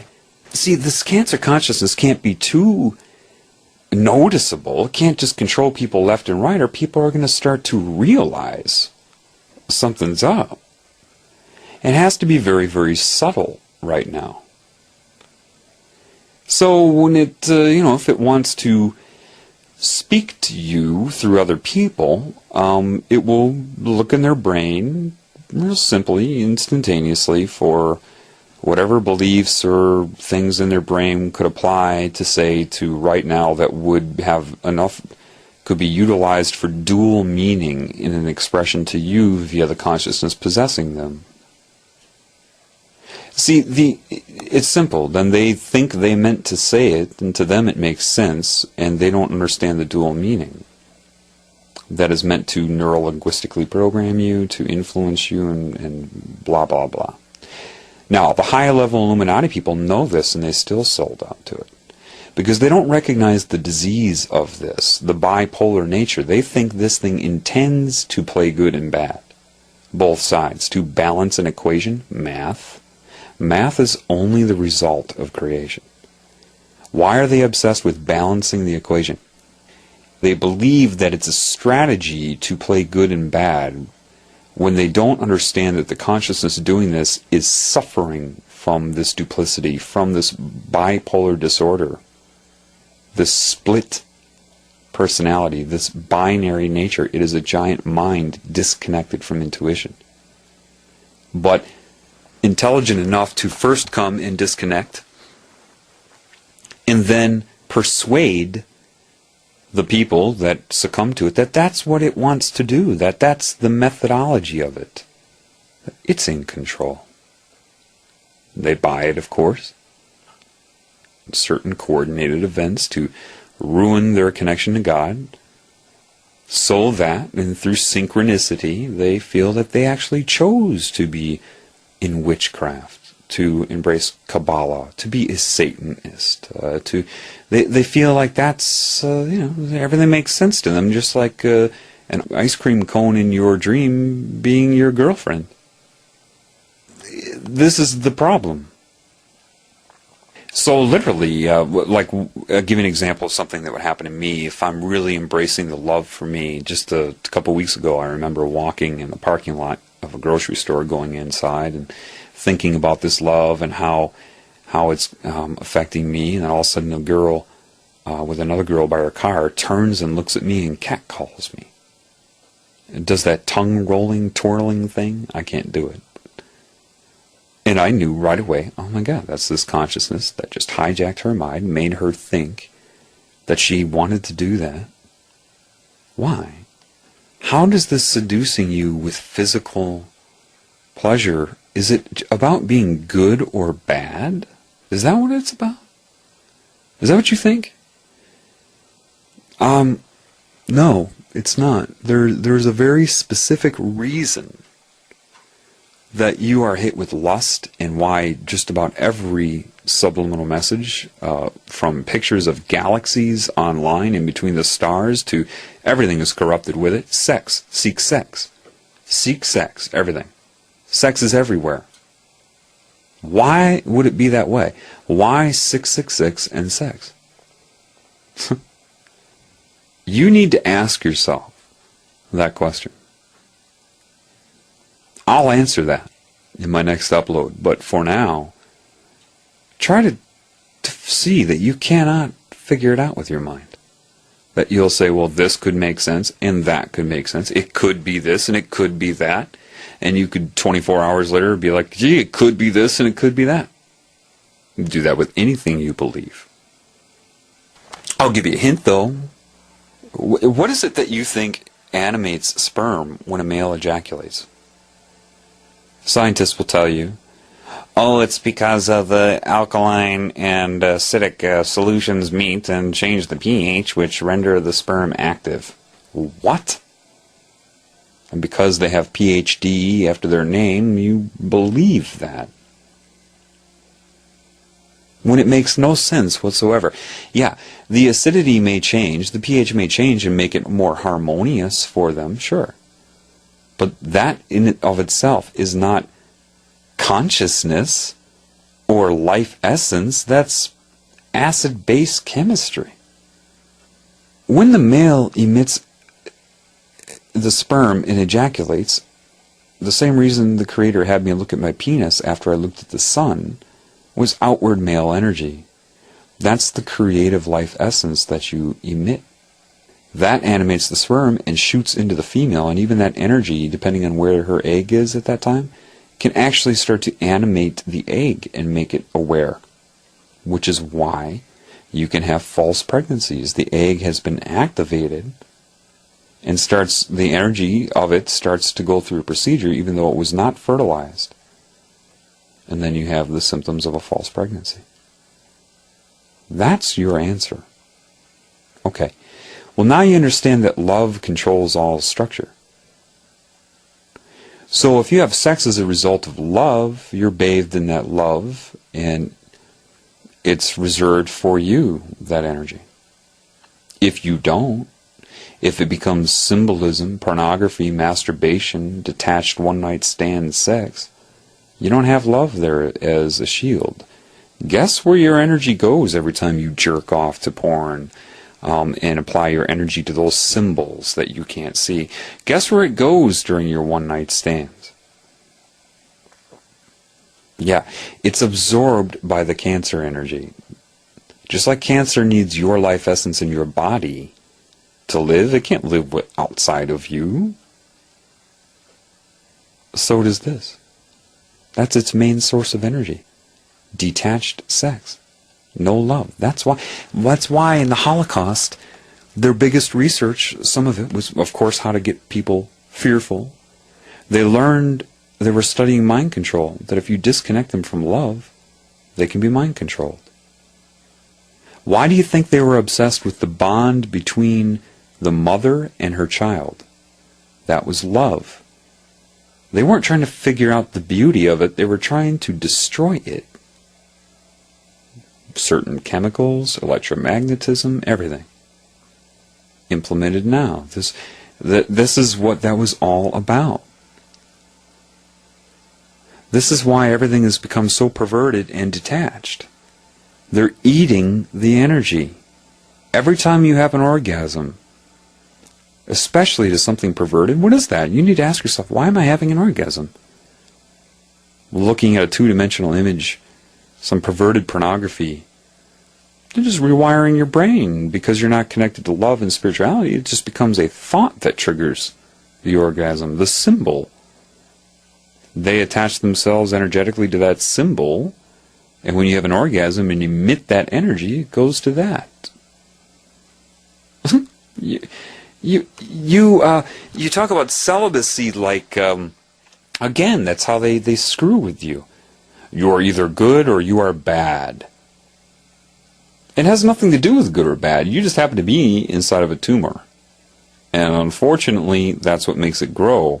If you weren't, have sex with love all you want. But that's not your paradigm right now. And so, if you hear this and you continue to do that, well, if you don't connect to the Creator, you won't be able to stop sex. It's more addictive than crack.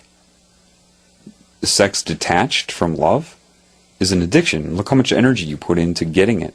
And then how long does that orgasm last? You go through a refractory period and you find yourself looking to do it again. It can be, why do you think porn gets worse and worse and worse? Just like people need more and more and more of a drug. It's, you don't understand. It's the life essence they absorb when you do that. It's the whole point. So, I mean, how many detached orgasms do you think occur every day on this planet? It is not about whether sex is good or bad. That's why they're really hitting up children. They're hitting up both ends, getting them to detach, and hip-hop plays a big role in that. Gothic, emo type of stuff plays a huge role in that. All created for kids, thinking they're rebelling when it's all created by these crazy men in their, World Bank suits. That's why Disney starts you early thinking about sex. They need that. That's their energy. And they have to attach it to violence to make it perverted. That's why you have cheerleaders at a football game. That's why you have sex scenes in horror movies.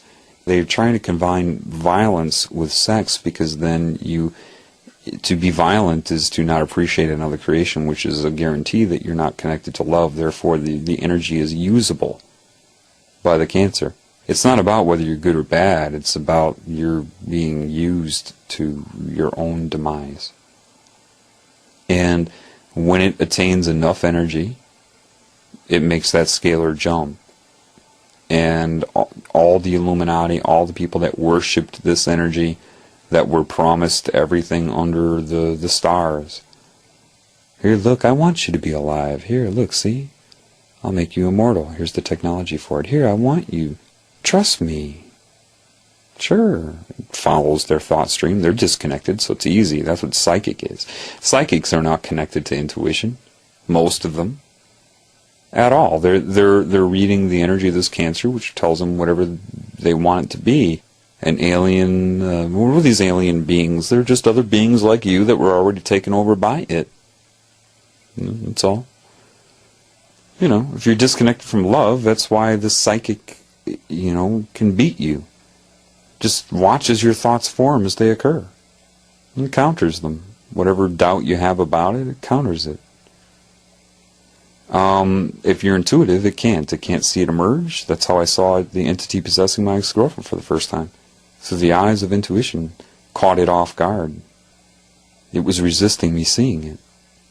Didn't know, couldn't read it in my mind.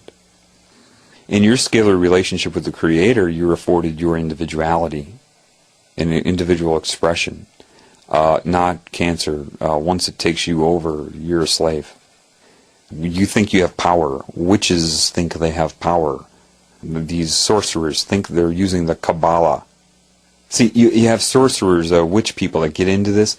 They'll use different energy techniques. So I'm going to use the claw. The claw is where I send this imaginary claw out and put it around somebody's heart and mind and send my intent and control them with it. And then all that is a consciousness connected to you and to them. And if they have low enough self-esteem, they can be controlled, and it does it for you and tells your mind that you're actually using some sort of power.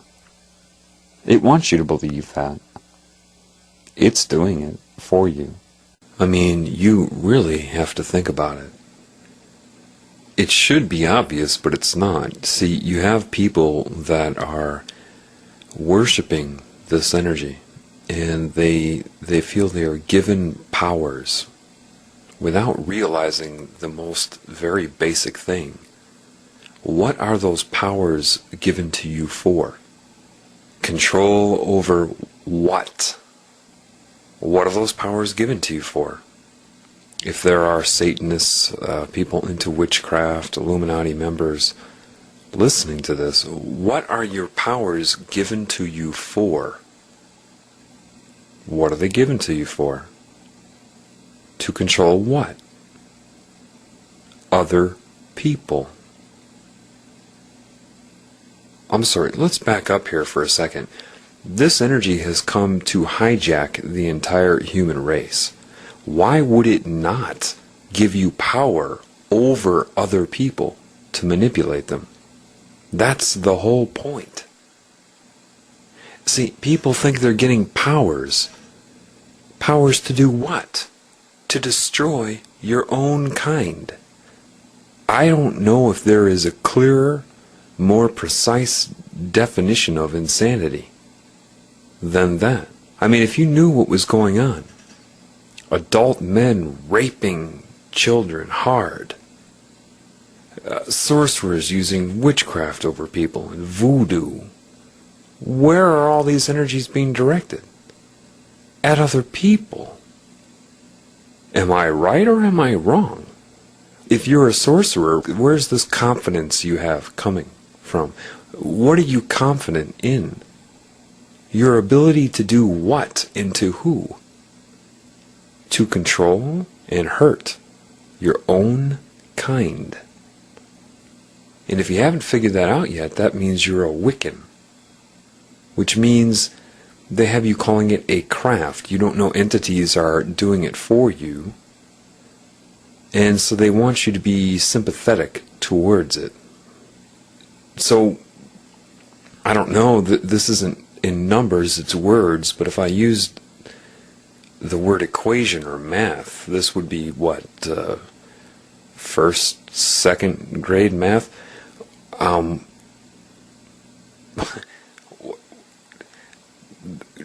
hard is it to be able to deduce that they are going to take away all of your freedom when the time's right? That when the time is right to hijack the human race, those that were doing it, that were promised to not be harmed when it happens, to be given a break because they helped. How did they help again? Let's just recap. What were they doing to, quote, help? Oh yeah, destroy the whole human species.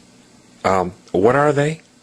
Oh, that's right. They're the human species. What was its agenda again? To give you power to do what? Control and harm and manipulate and destroy the human species.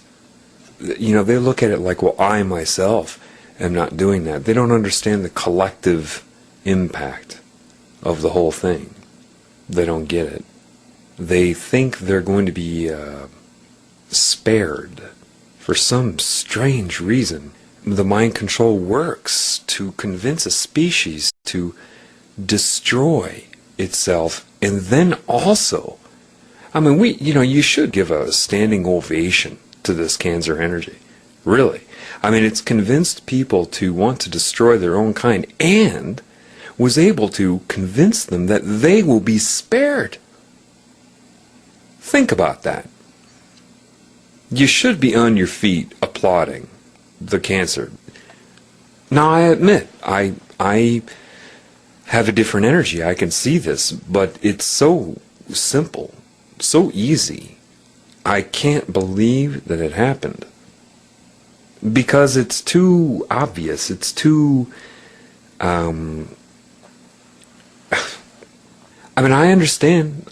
Before I woke up, I had only a foggy idea that something was wrong, but I lived in denial about it, pursuing a career, pleasure, day-to-day living, week-to-week living. But now, looking at it, I'm in awe of the utter insanity of the whole thing. The whole thing is just incredible.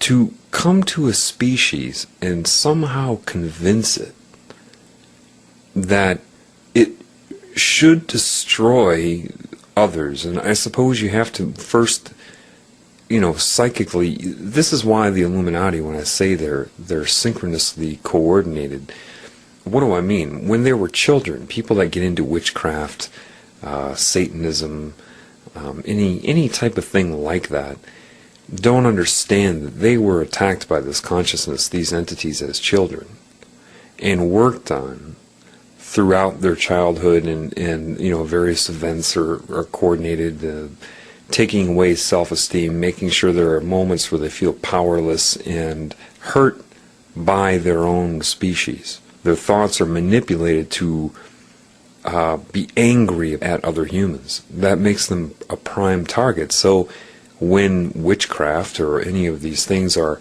brought to their attention, they actually feel like they chose it, like it's something they want to do. Why? Because they felt hurt and powerless. And then the very energy that's saying, here, let me give you these powers, is the one that hurt them to begin with. The irony is this: before humans were attacked by this energy long ago, they had more, they were multidimensional, they were at peace with creation, everything was fine. They could do more than the Illuminati members are allowed to do now. Oh, here, let us show you this different frequency range, this different dimension. And they have no idea that that's how humans used to be able to be. So the one that took it away on a long time scale to us, and with individual lives, then gives it back to you, and you think it's something giving you a gift? It's no different than being a prisoner and being given an hour to walk outside by the prison warden. It's a real mess, and it works. If you don't understand this, right? You're not aware of the consciousness, but you can't. Can you figure it out? Ask yourself. With each new year, you have more and more adults raping children, getting worse and worse, abusing them, victimizing them.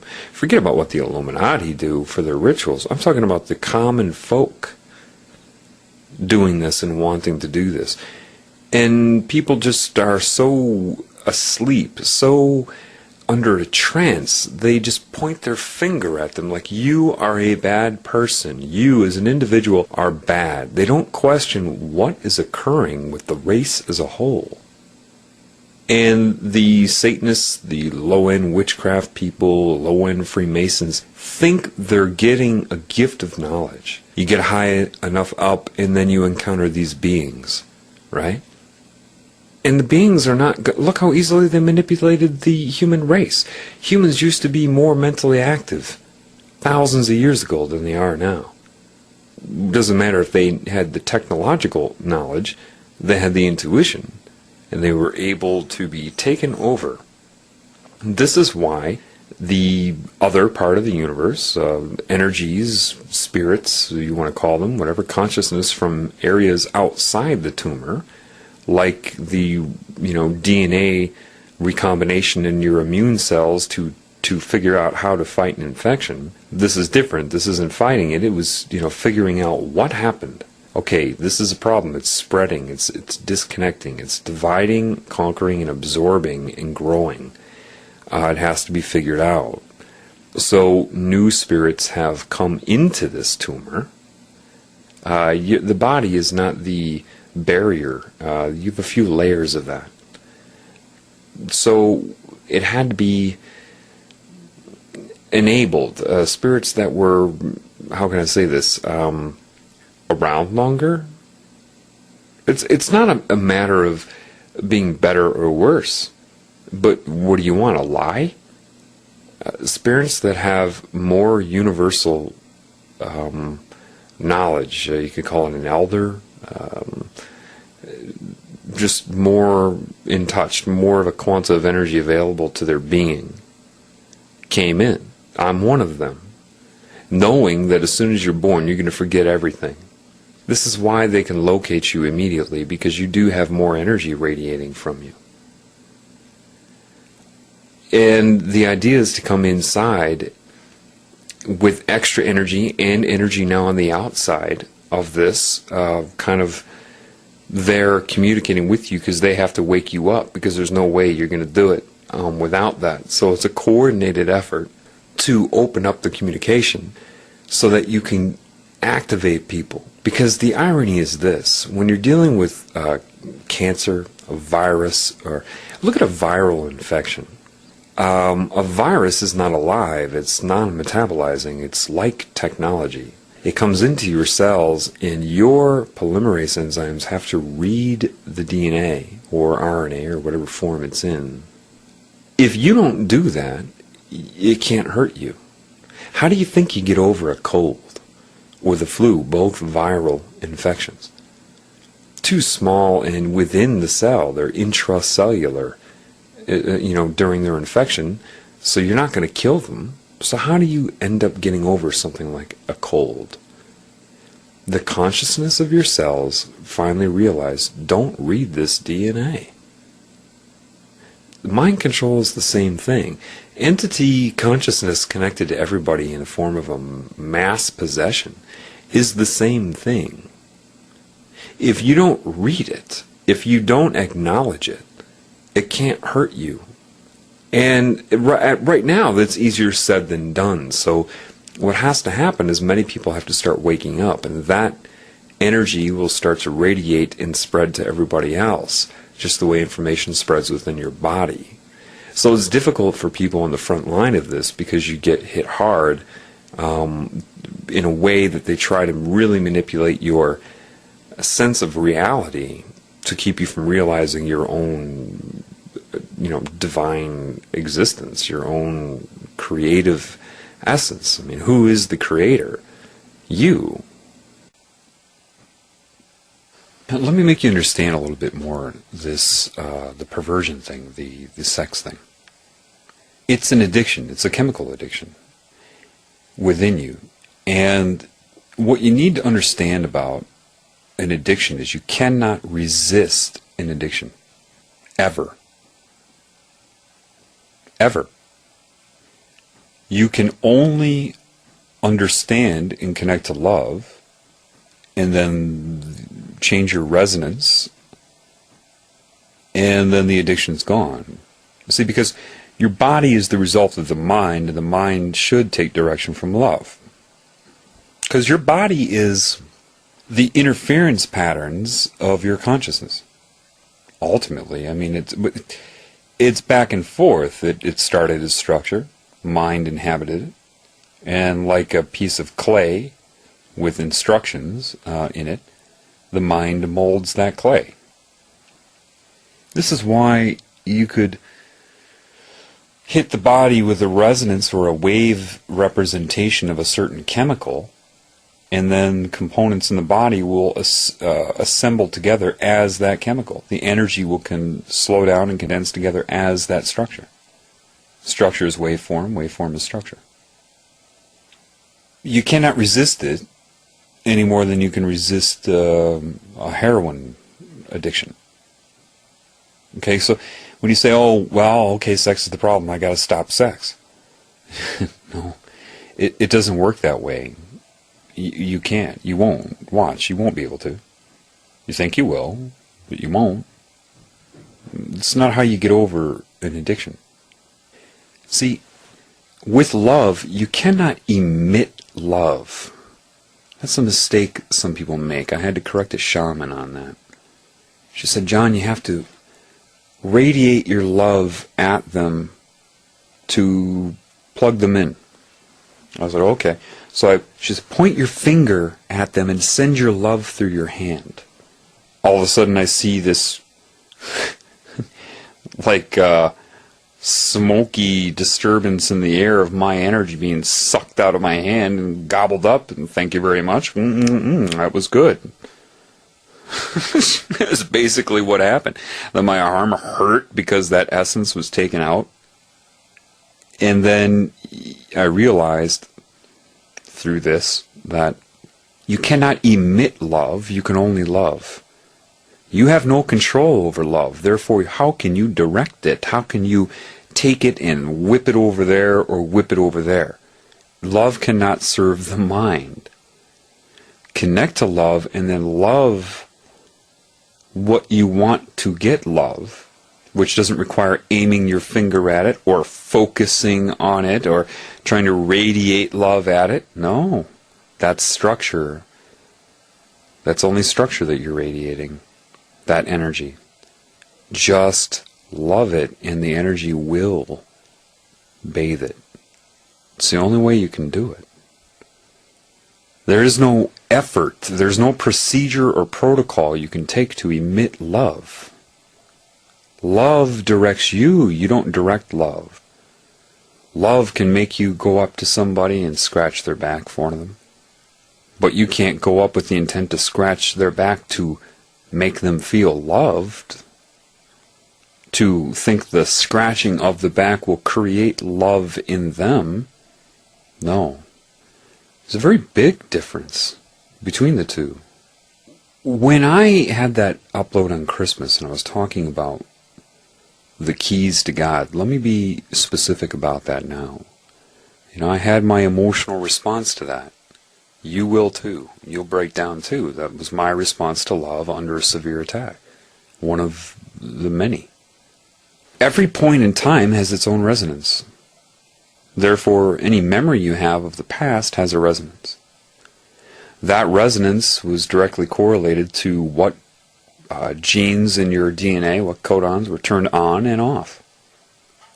An addiction to drugs, sex, and everything else is a manipulation of the DNA for chemicals and alter what you call homeostasis in the body.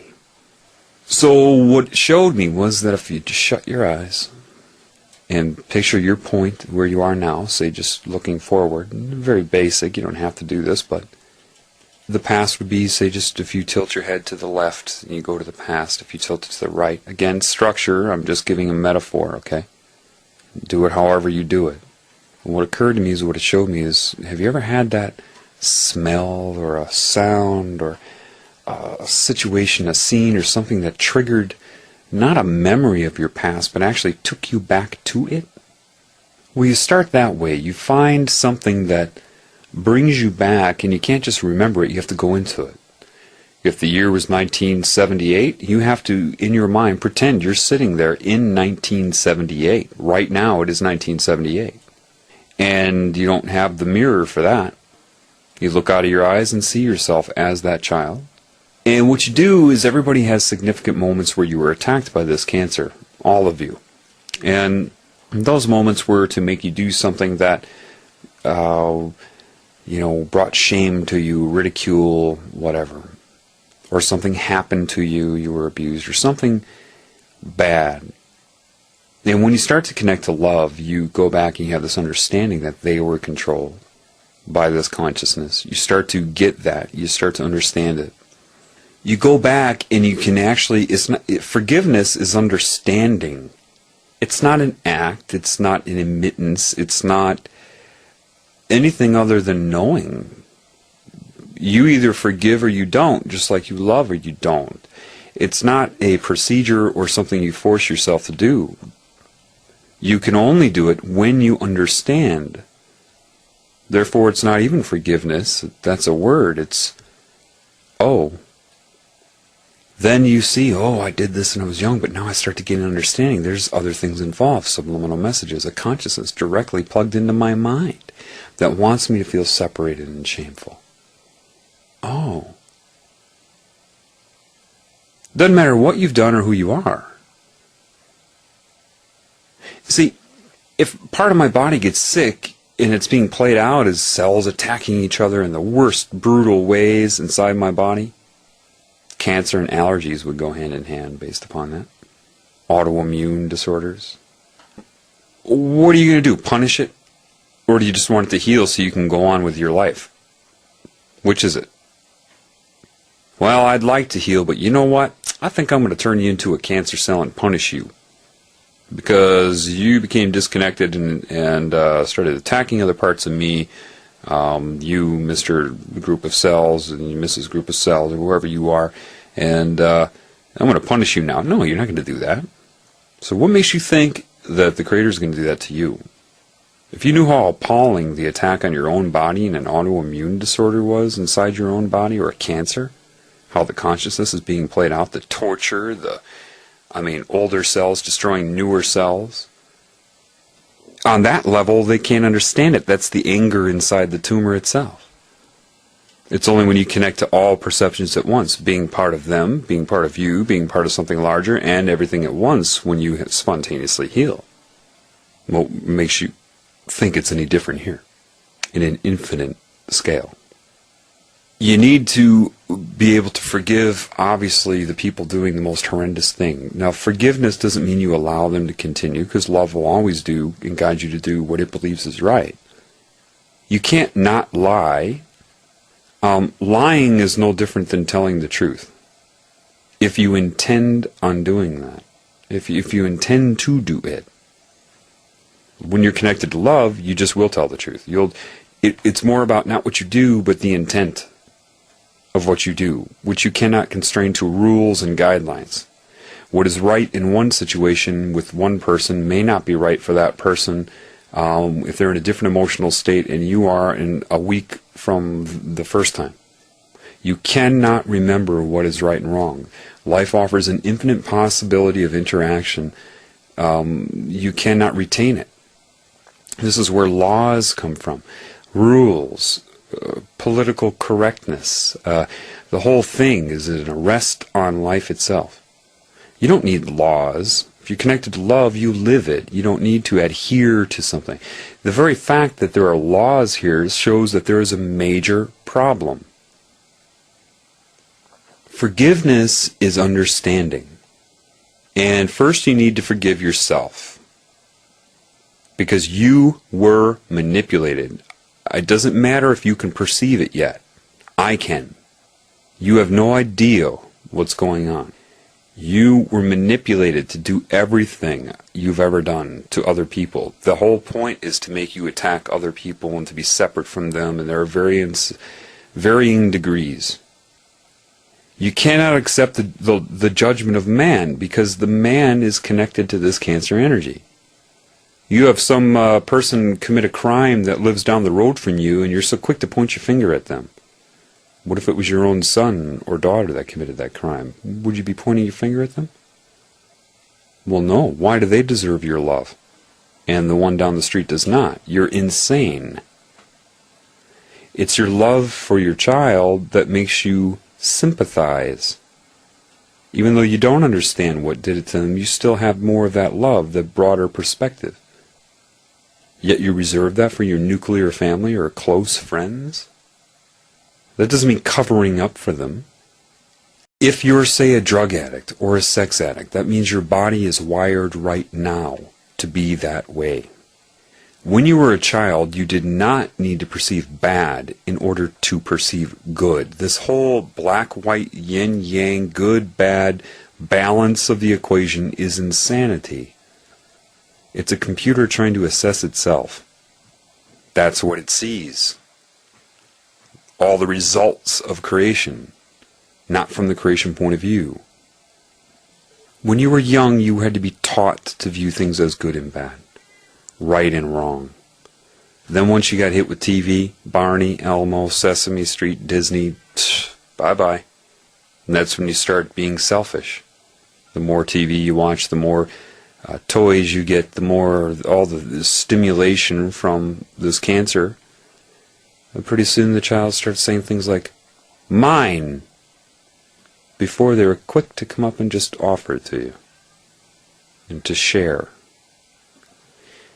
You didn't need to perceive bad in order to perceive good. That's why you have drug use, gambling, sex addiction, anything like that. The escape from reality. You have to perceive bad, and it's a polar, it's a backlash. It's the pursuit of pleasure and avoidance of pain is what motivates everybody. Like robots. But as a child, you can't remember anymore. The reason you weren't compelled to drink, before you hit puberty, you weren't, most of you, unless you were abused, which isn't your fault, but if you weren't out trying to get laid all the time. Question. When were you happier? Then or now? Do you remember when you were young and before you were tarnished with, and I'm speaking to older people now, because kids are less, they're hit with sexuality so early now in so many ways that the innocence goes early. What used to be a crush in 6th grade to somebody in their 30s, children today would have to think in terms of 1st grade. More access to porn, more sexual, stimulation subconsciously and everything. But do you remember when you were young and you had that crush? That you loved somebody. You just loved their creation so much. They just did it for you. There was something about that girl, or if you're a girl, that boy, that made your heart go pitter-patter. And did you ever have dreams about them? I remember that. I remember being in love with this girl in elementary school. And my dreams were not fucking her. I had dreams of holding her hand. And that was more beautiful and pleasuring, had much more pleasure associated with it than getting laid. I hadn't had sex yet. I didn't know what it was like, but it was like something was wrong with that. I had such a crush on her. I remember on Valentine's Day I would show up at her, this little kid in like 5th grade, and my dad would drive me to her house, and I'd go up to her door all nervous, and I'd have this giant heart full of chocolates and perfume or whatever I thought I was supposed to give her, and she'd answer the door, and I'd be just overwhelmed,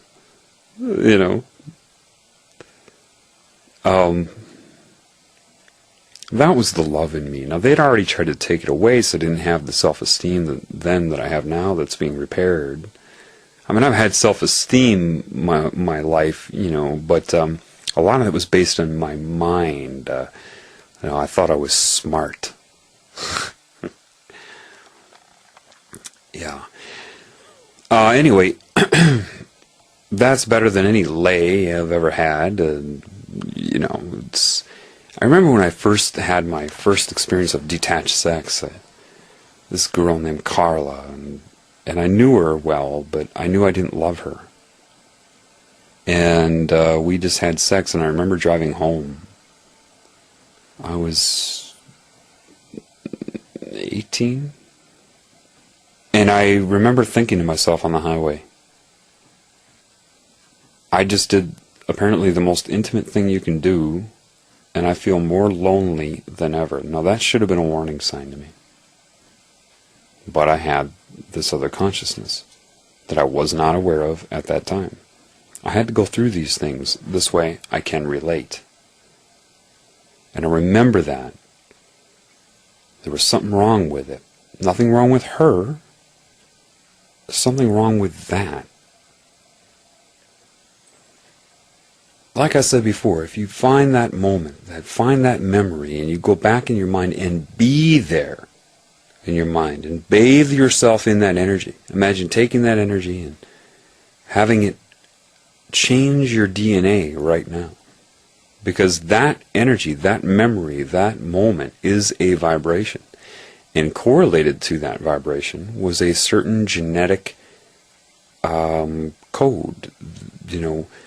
What do I mean, genetic code? You say, well, that's the DNA. No. The code is what parts of the DNA are active at any given time. That's the code.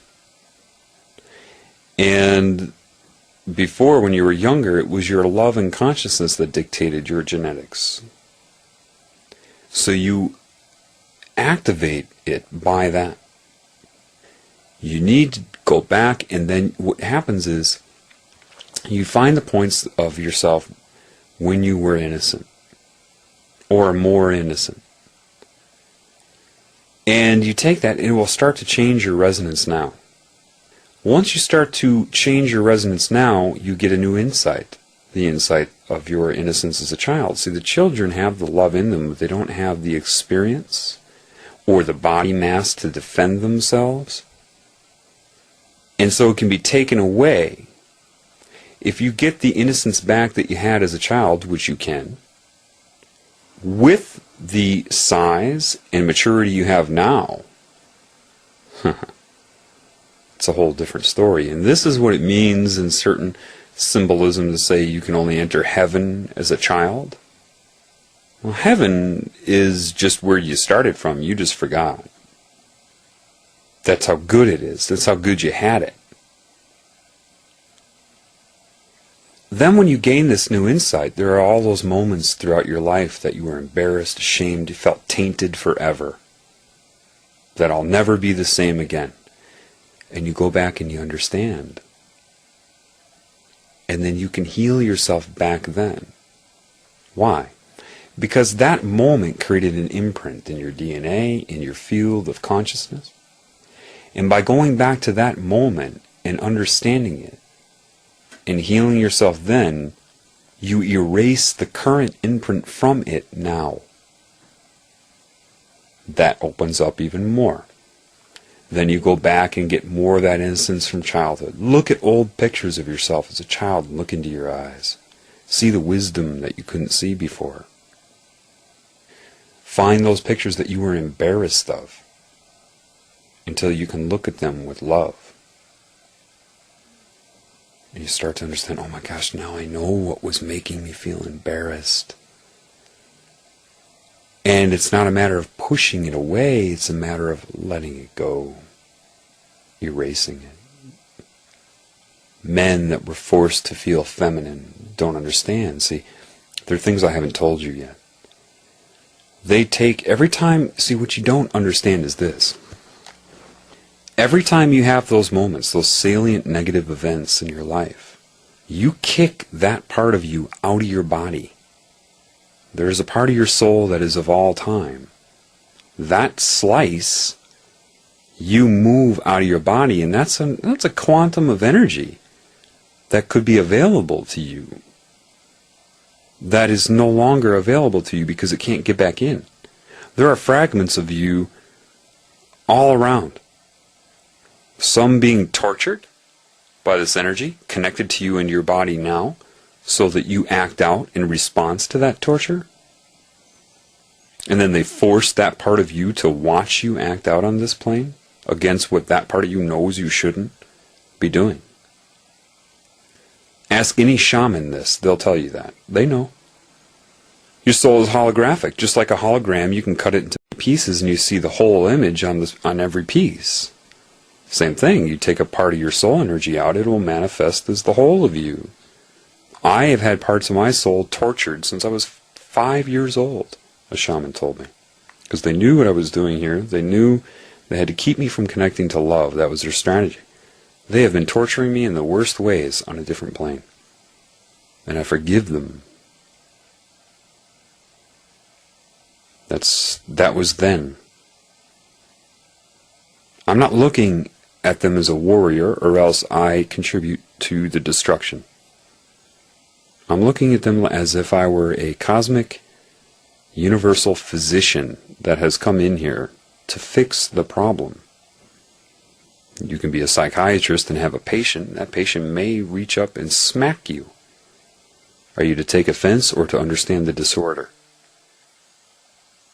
I am to understand the disorder. See, that's the trick. Every time you are ashamed of parts of you at any point in time, that resonance that was in connection to God, hate parts of yourself for things you've done and don't know you were manipulated to do it, you kick it out of your body. Have you ever seen, like, when you're downloading a torrent online, it starts to collect pieces and you see all those gaps in it? That's what you are right now. You have all kinds of gaps of yourself stuck on the outside of your body. A barrier. Here's the beauty, though. See, once they're kicked out of your body, those parts of you see what's going on in this world. Yep. So, from the Creator and the creative consciousness into my soul and my mind said, here's how it will work out. Forgiveness is understanding. I'm making you understand. You will make everybody else understand. Then they will erase the barrier, forgive themselves by healing themselves, opening up that resonance, getting rid of, when you go back and heal yourself in the past of anything, whether it was last week or 20 years ago, everything you hate yourself for. I don't like my teeth, I don't like this, I don't like that, whatever.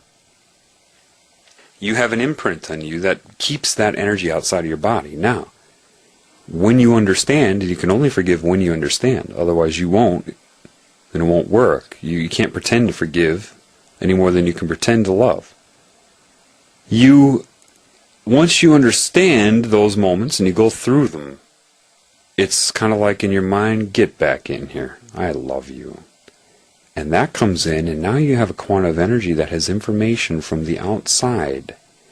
And it is that part of you that starts to wake you up. That is how I started seeing the subliminal messages. Those parts of me on the outside could see it. I could not. And the only way was to forgive that part of me and love it and invite it back. And now, more energy comes into me with this new awareness that can communicate with the Creator and me. And you go back and forth, and you have to visualize yourself like from the very moment you were conceived all the way to the future till you die. And each minute, like along this huge line, each day, just this huge, 500,000 mile long line of you going up from growth of baby all the way to adulthood to death. And each point is a moment in time. See, the point of you being healed exists in the future too. The future is all possibilities. So in one of those futures is your completely healed state. Do not think you cannot go to that point in your mind and take the energy from that being completely healed and let it start to inform your DNA and your body now. So that you walk into that paradigm. Not dimensionally, like one foot in front of the other, but in a paradigm, you shift into that paradigm. Then keep going back and forth and left and right. And every time you finally realize that you should forgive the parts that you hate, that part jumps back in you. Now you're closer and closer to God. You start to be able to get the subtle information to your soul from God, and you keep doing this. Now that those are opened, it starts to take command over structure. You start to realize things like, maybe I shouldn't eat animals. Maybe, oh my gosh, this is wrong. Hey, I understand this now. I have to interrupt this real quick, just to something that came to mind that I want to get out before I forget it. And that was a lot of my questions about religion and working through that, because I had been warped into thinking religion meant God and vice versa. I said, what is this deal with Jesus Christ? What is this all about? What is the deal? Because they already tried to terminate my life and infusing me with all this guilt and saying, do you accept Jesus Christ as your Lord and Savior? And they're about to kill me before I went to the hospital that time.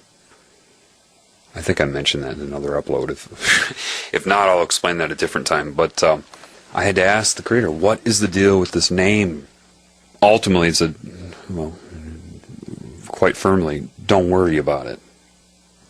And then it used several, commanded my mind to extract metaphors. One was, say you had a tumor in your body and, it's all ready to repair itself, and it does, and all of a sudden it realizes you have that spontaneous healing, and it disconnects from the tumor cells, and your other cells start to clean it up, and then you say last minute, I would say, okay, I'm glad you healed yourself and everything, but I'm going to have you accept me as your Lord and Savior, and if you don't, I'm going to turn you back into cancer or kick you out of my body.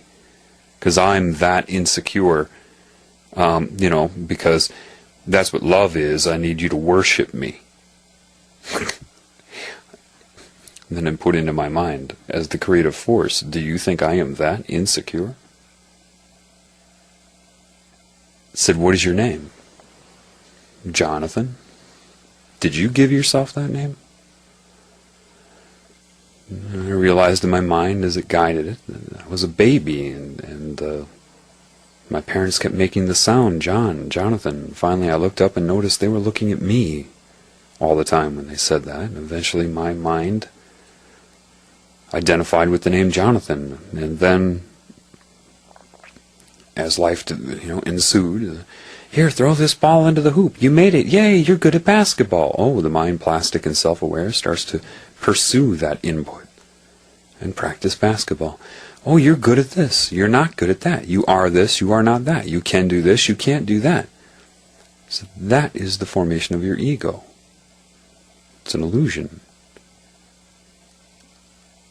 So if you're thinking about Jesus Christ, did he name himself that? So if you worship that name, are you not in one way worshiping the will of man imposed upon that being? And that wasn't even the name, so what deity is that symbol, that name associated with? Where's that energy going?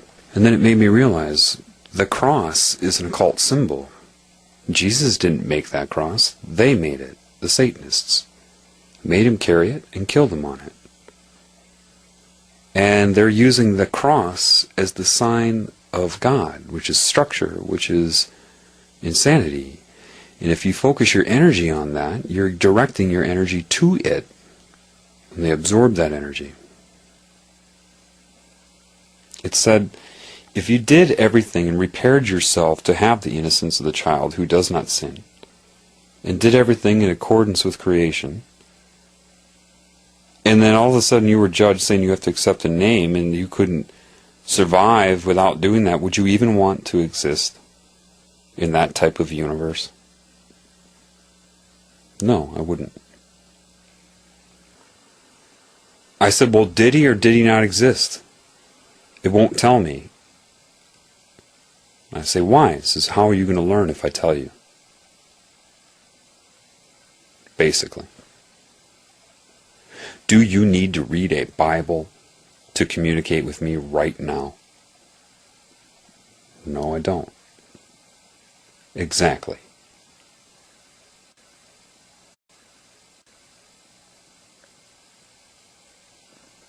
I first understood the properties of love when I came into contact with a girl who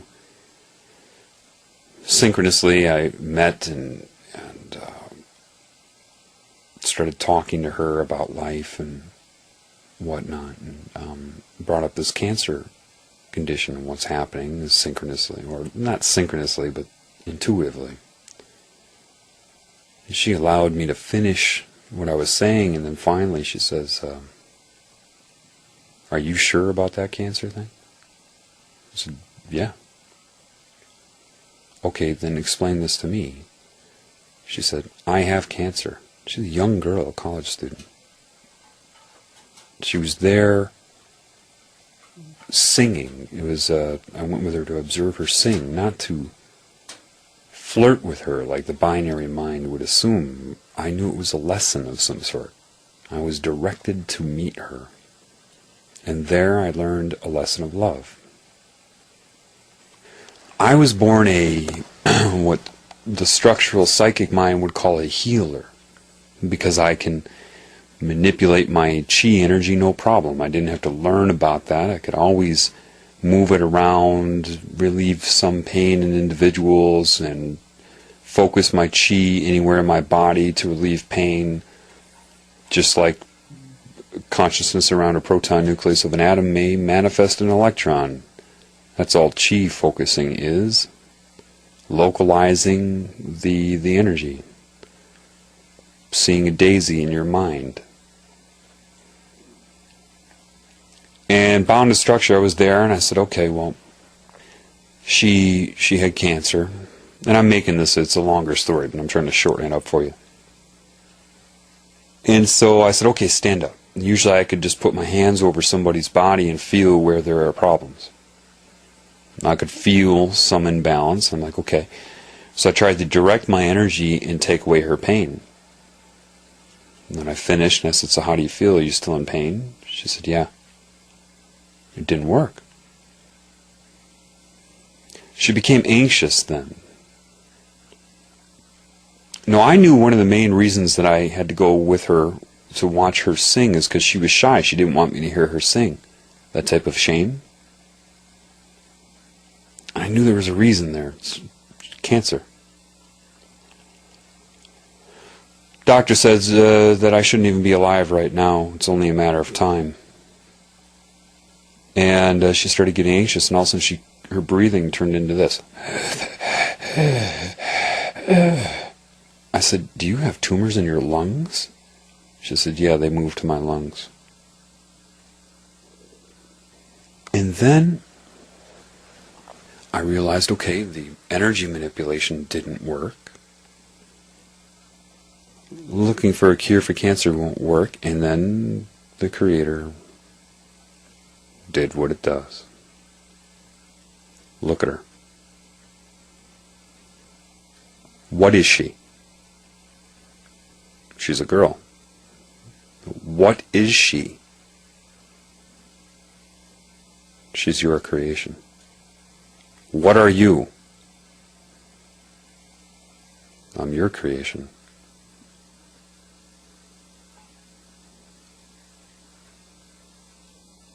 Did you create her?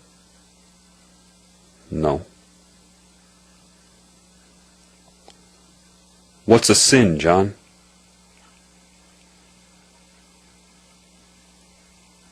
Why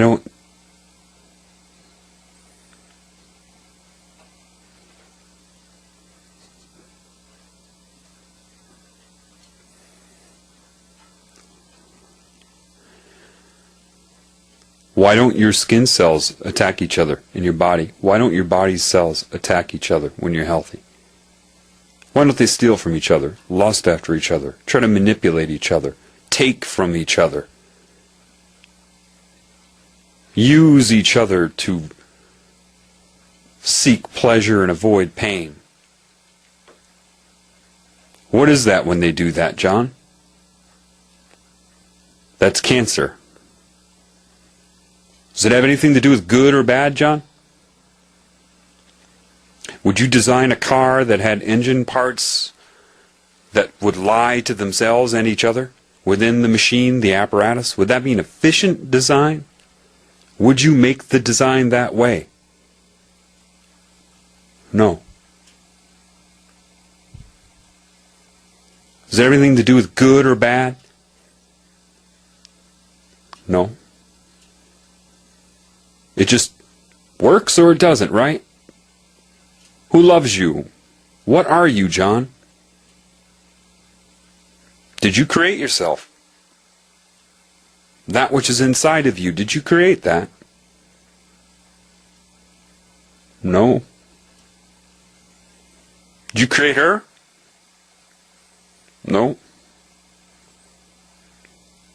Were you just looking at her tits? Yep. What is she, John? How would you have viewed this when you were 2 years old, John? What's inside of her? You? How do you feel about what's inside of her? Who's been pulling you out of your rut and showing you and giving you the honor of loving everybody else? You? Who created you? You did?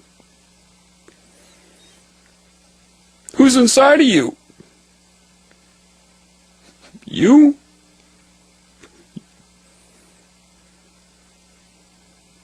What are you doing if you hurt another person, John?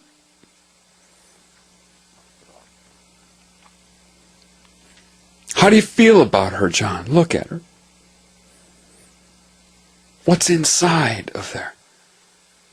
What have I done for you? Have you been attacked? Hounded? Tortured? Yep. Did I or did I not pull you out of that? Like nothing. Is she capable of healing herself, John? You tell me. Who's in her, John? You?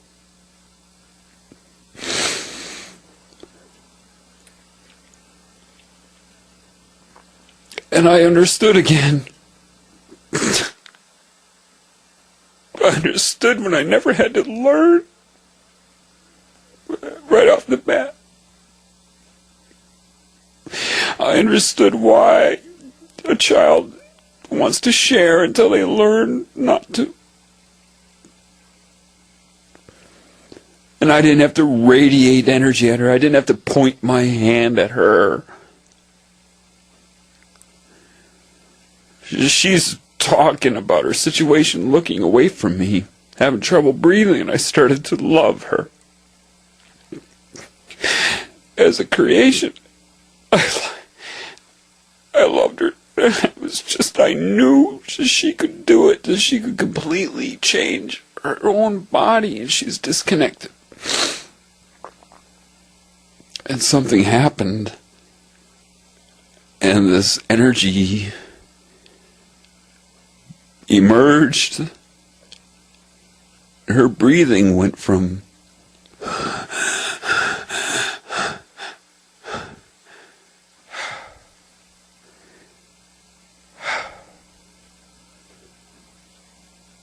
and she sat there and she just looked at the ground.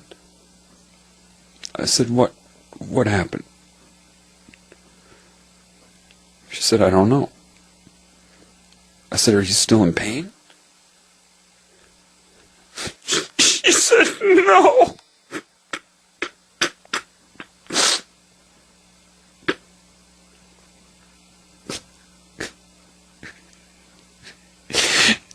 She turned around and she started singing for me with clear lungs.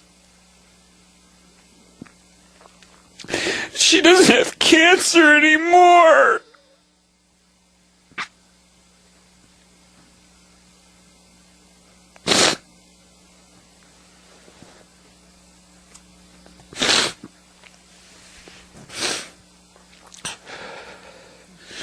You are in a world where a doctor tells you need medication, surgery, chemotherapy, radiation treatment. You are inside of a tumor. The only reason this tumor is still in existence is because the Creator is going to heal it all.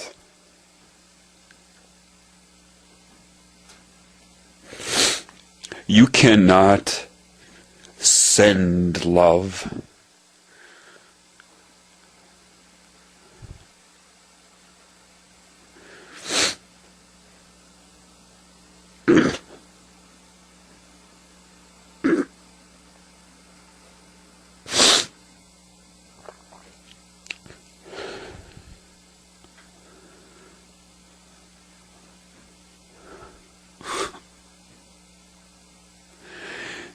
The insanity of this planet right now is disconnection from what I'm telling you.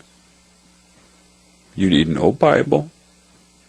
You need no protocol.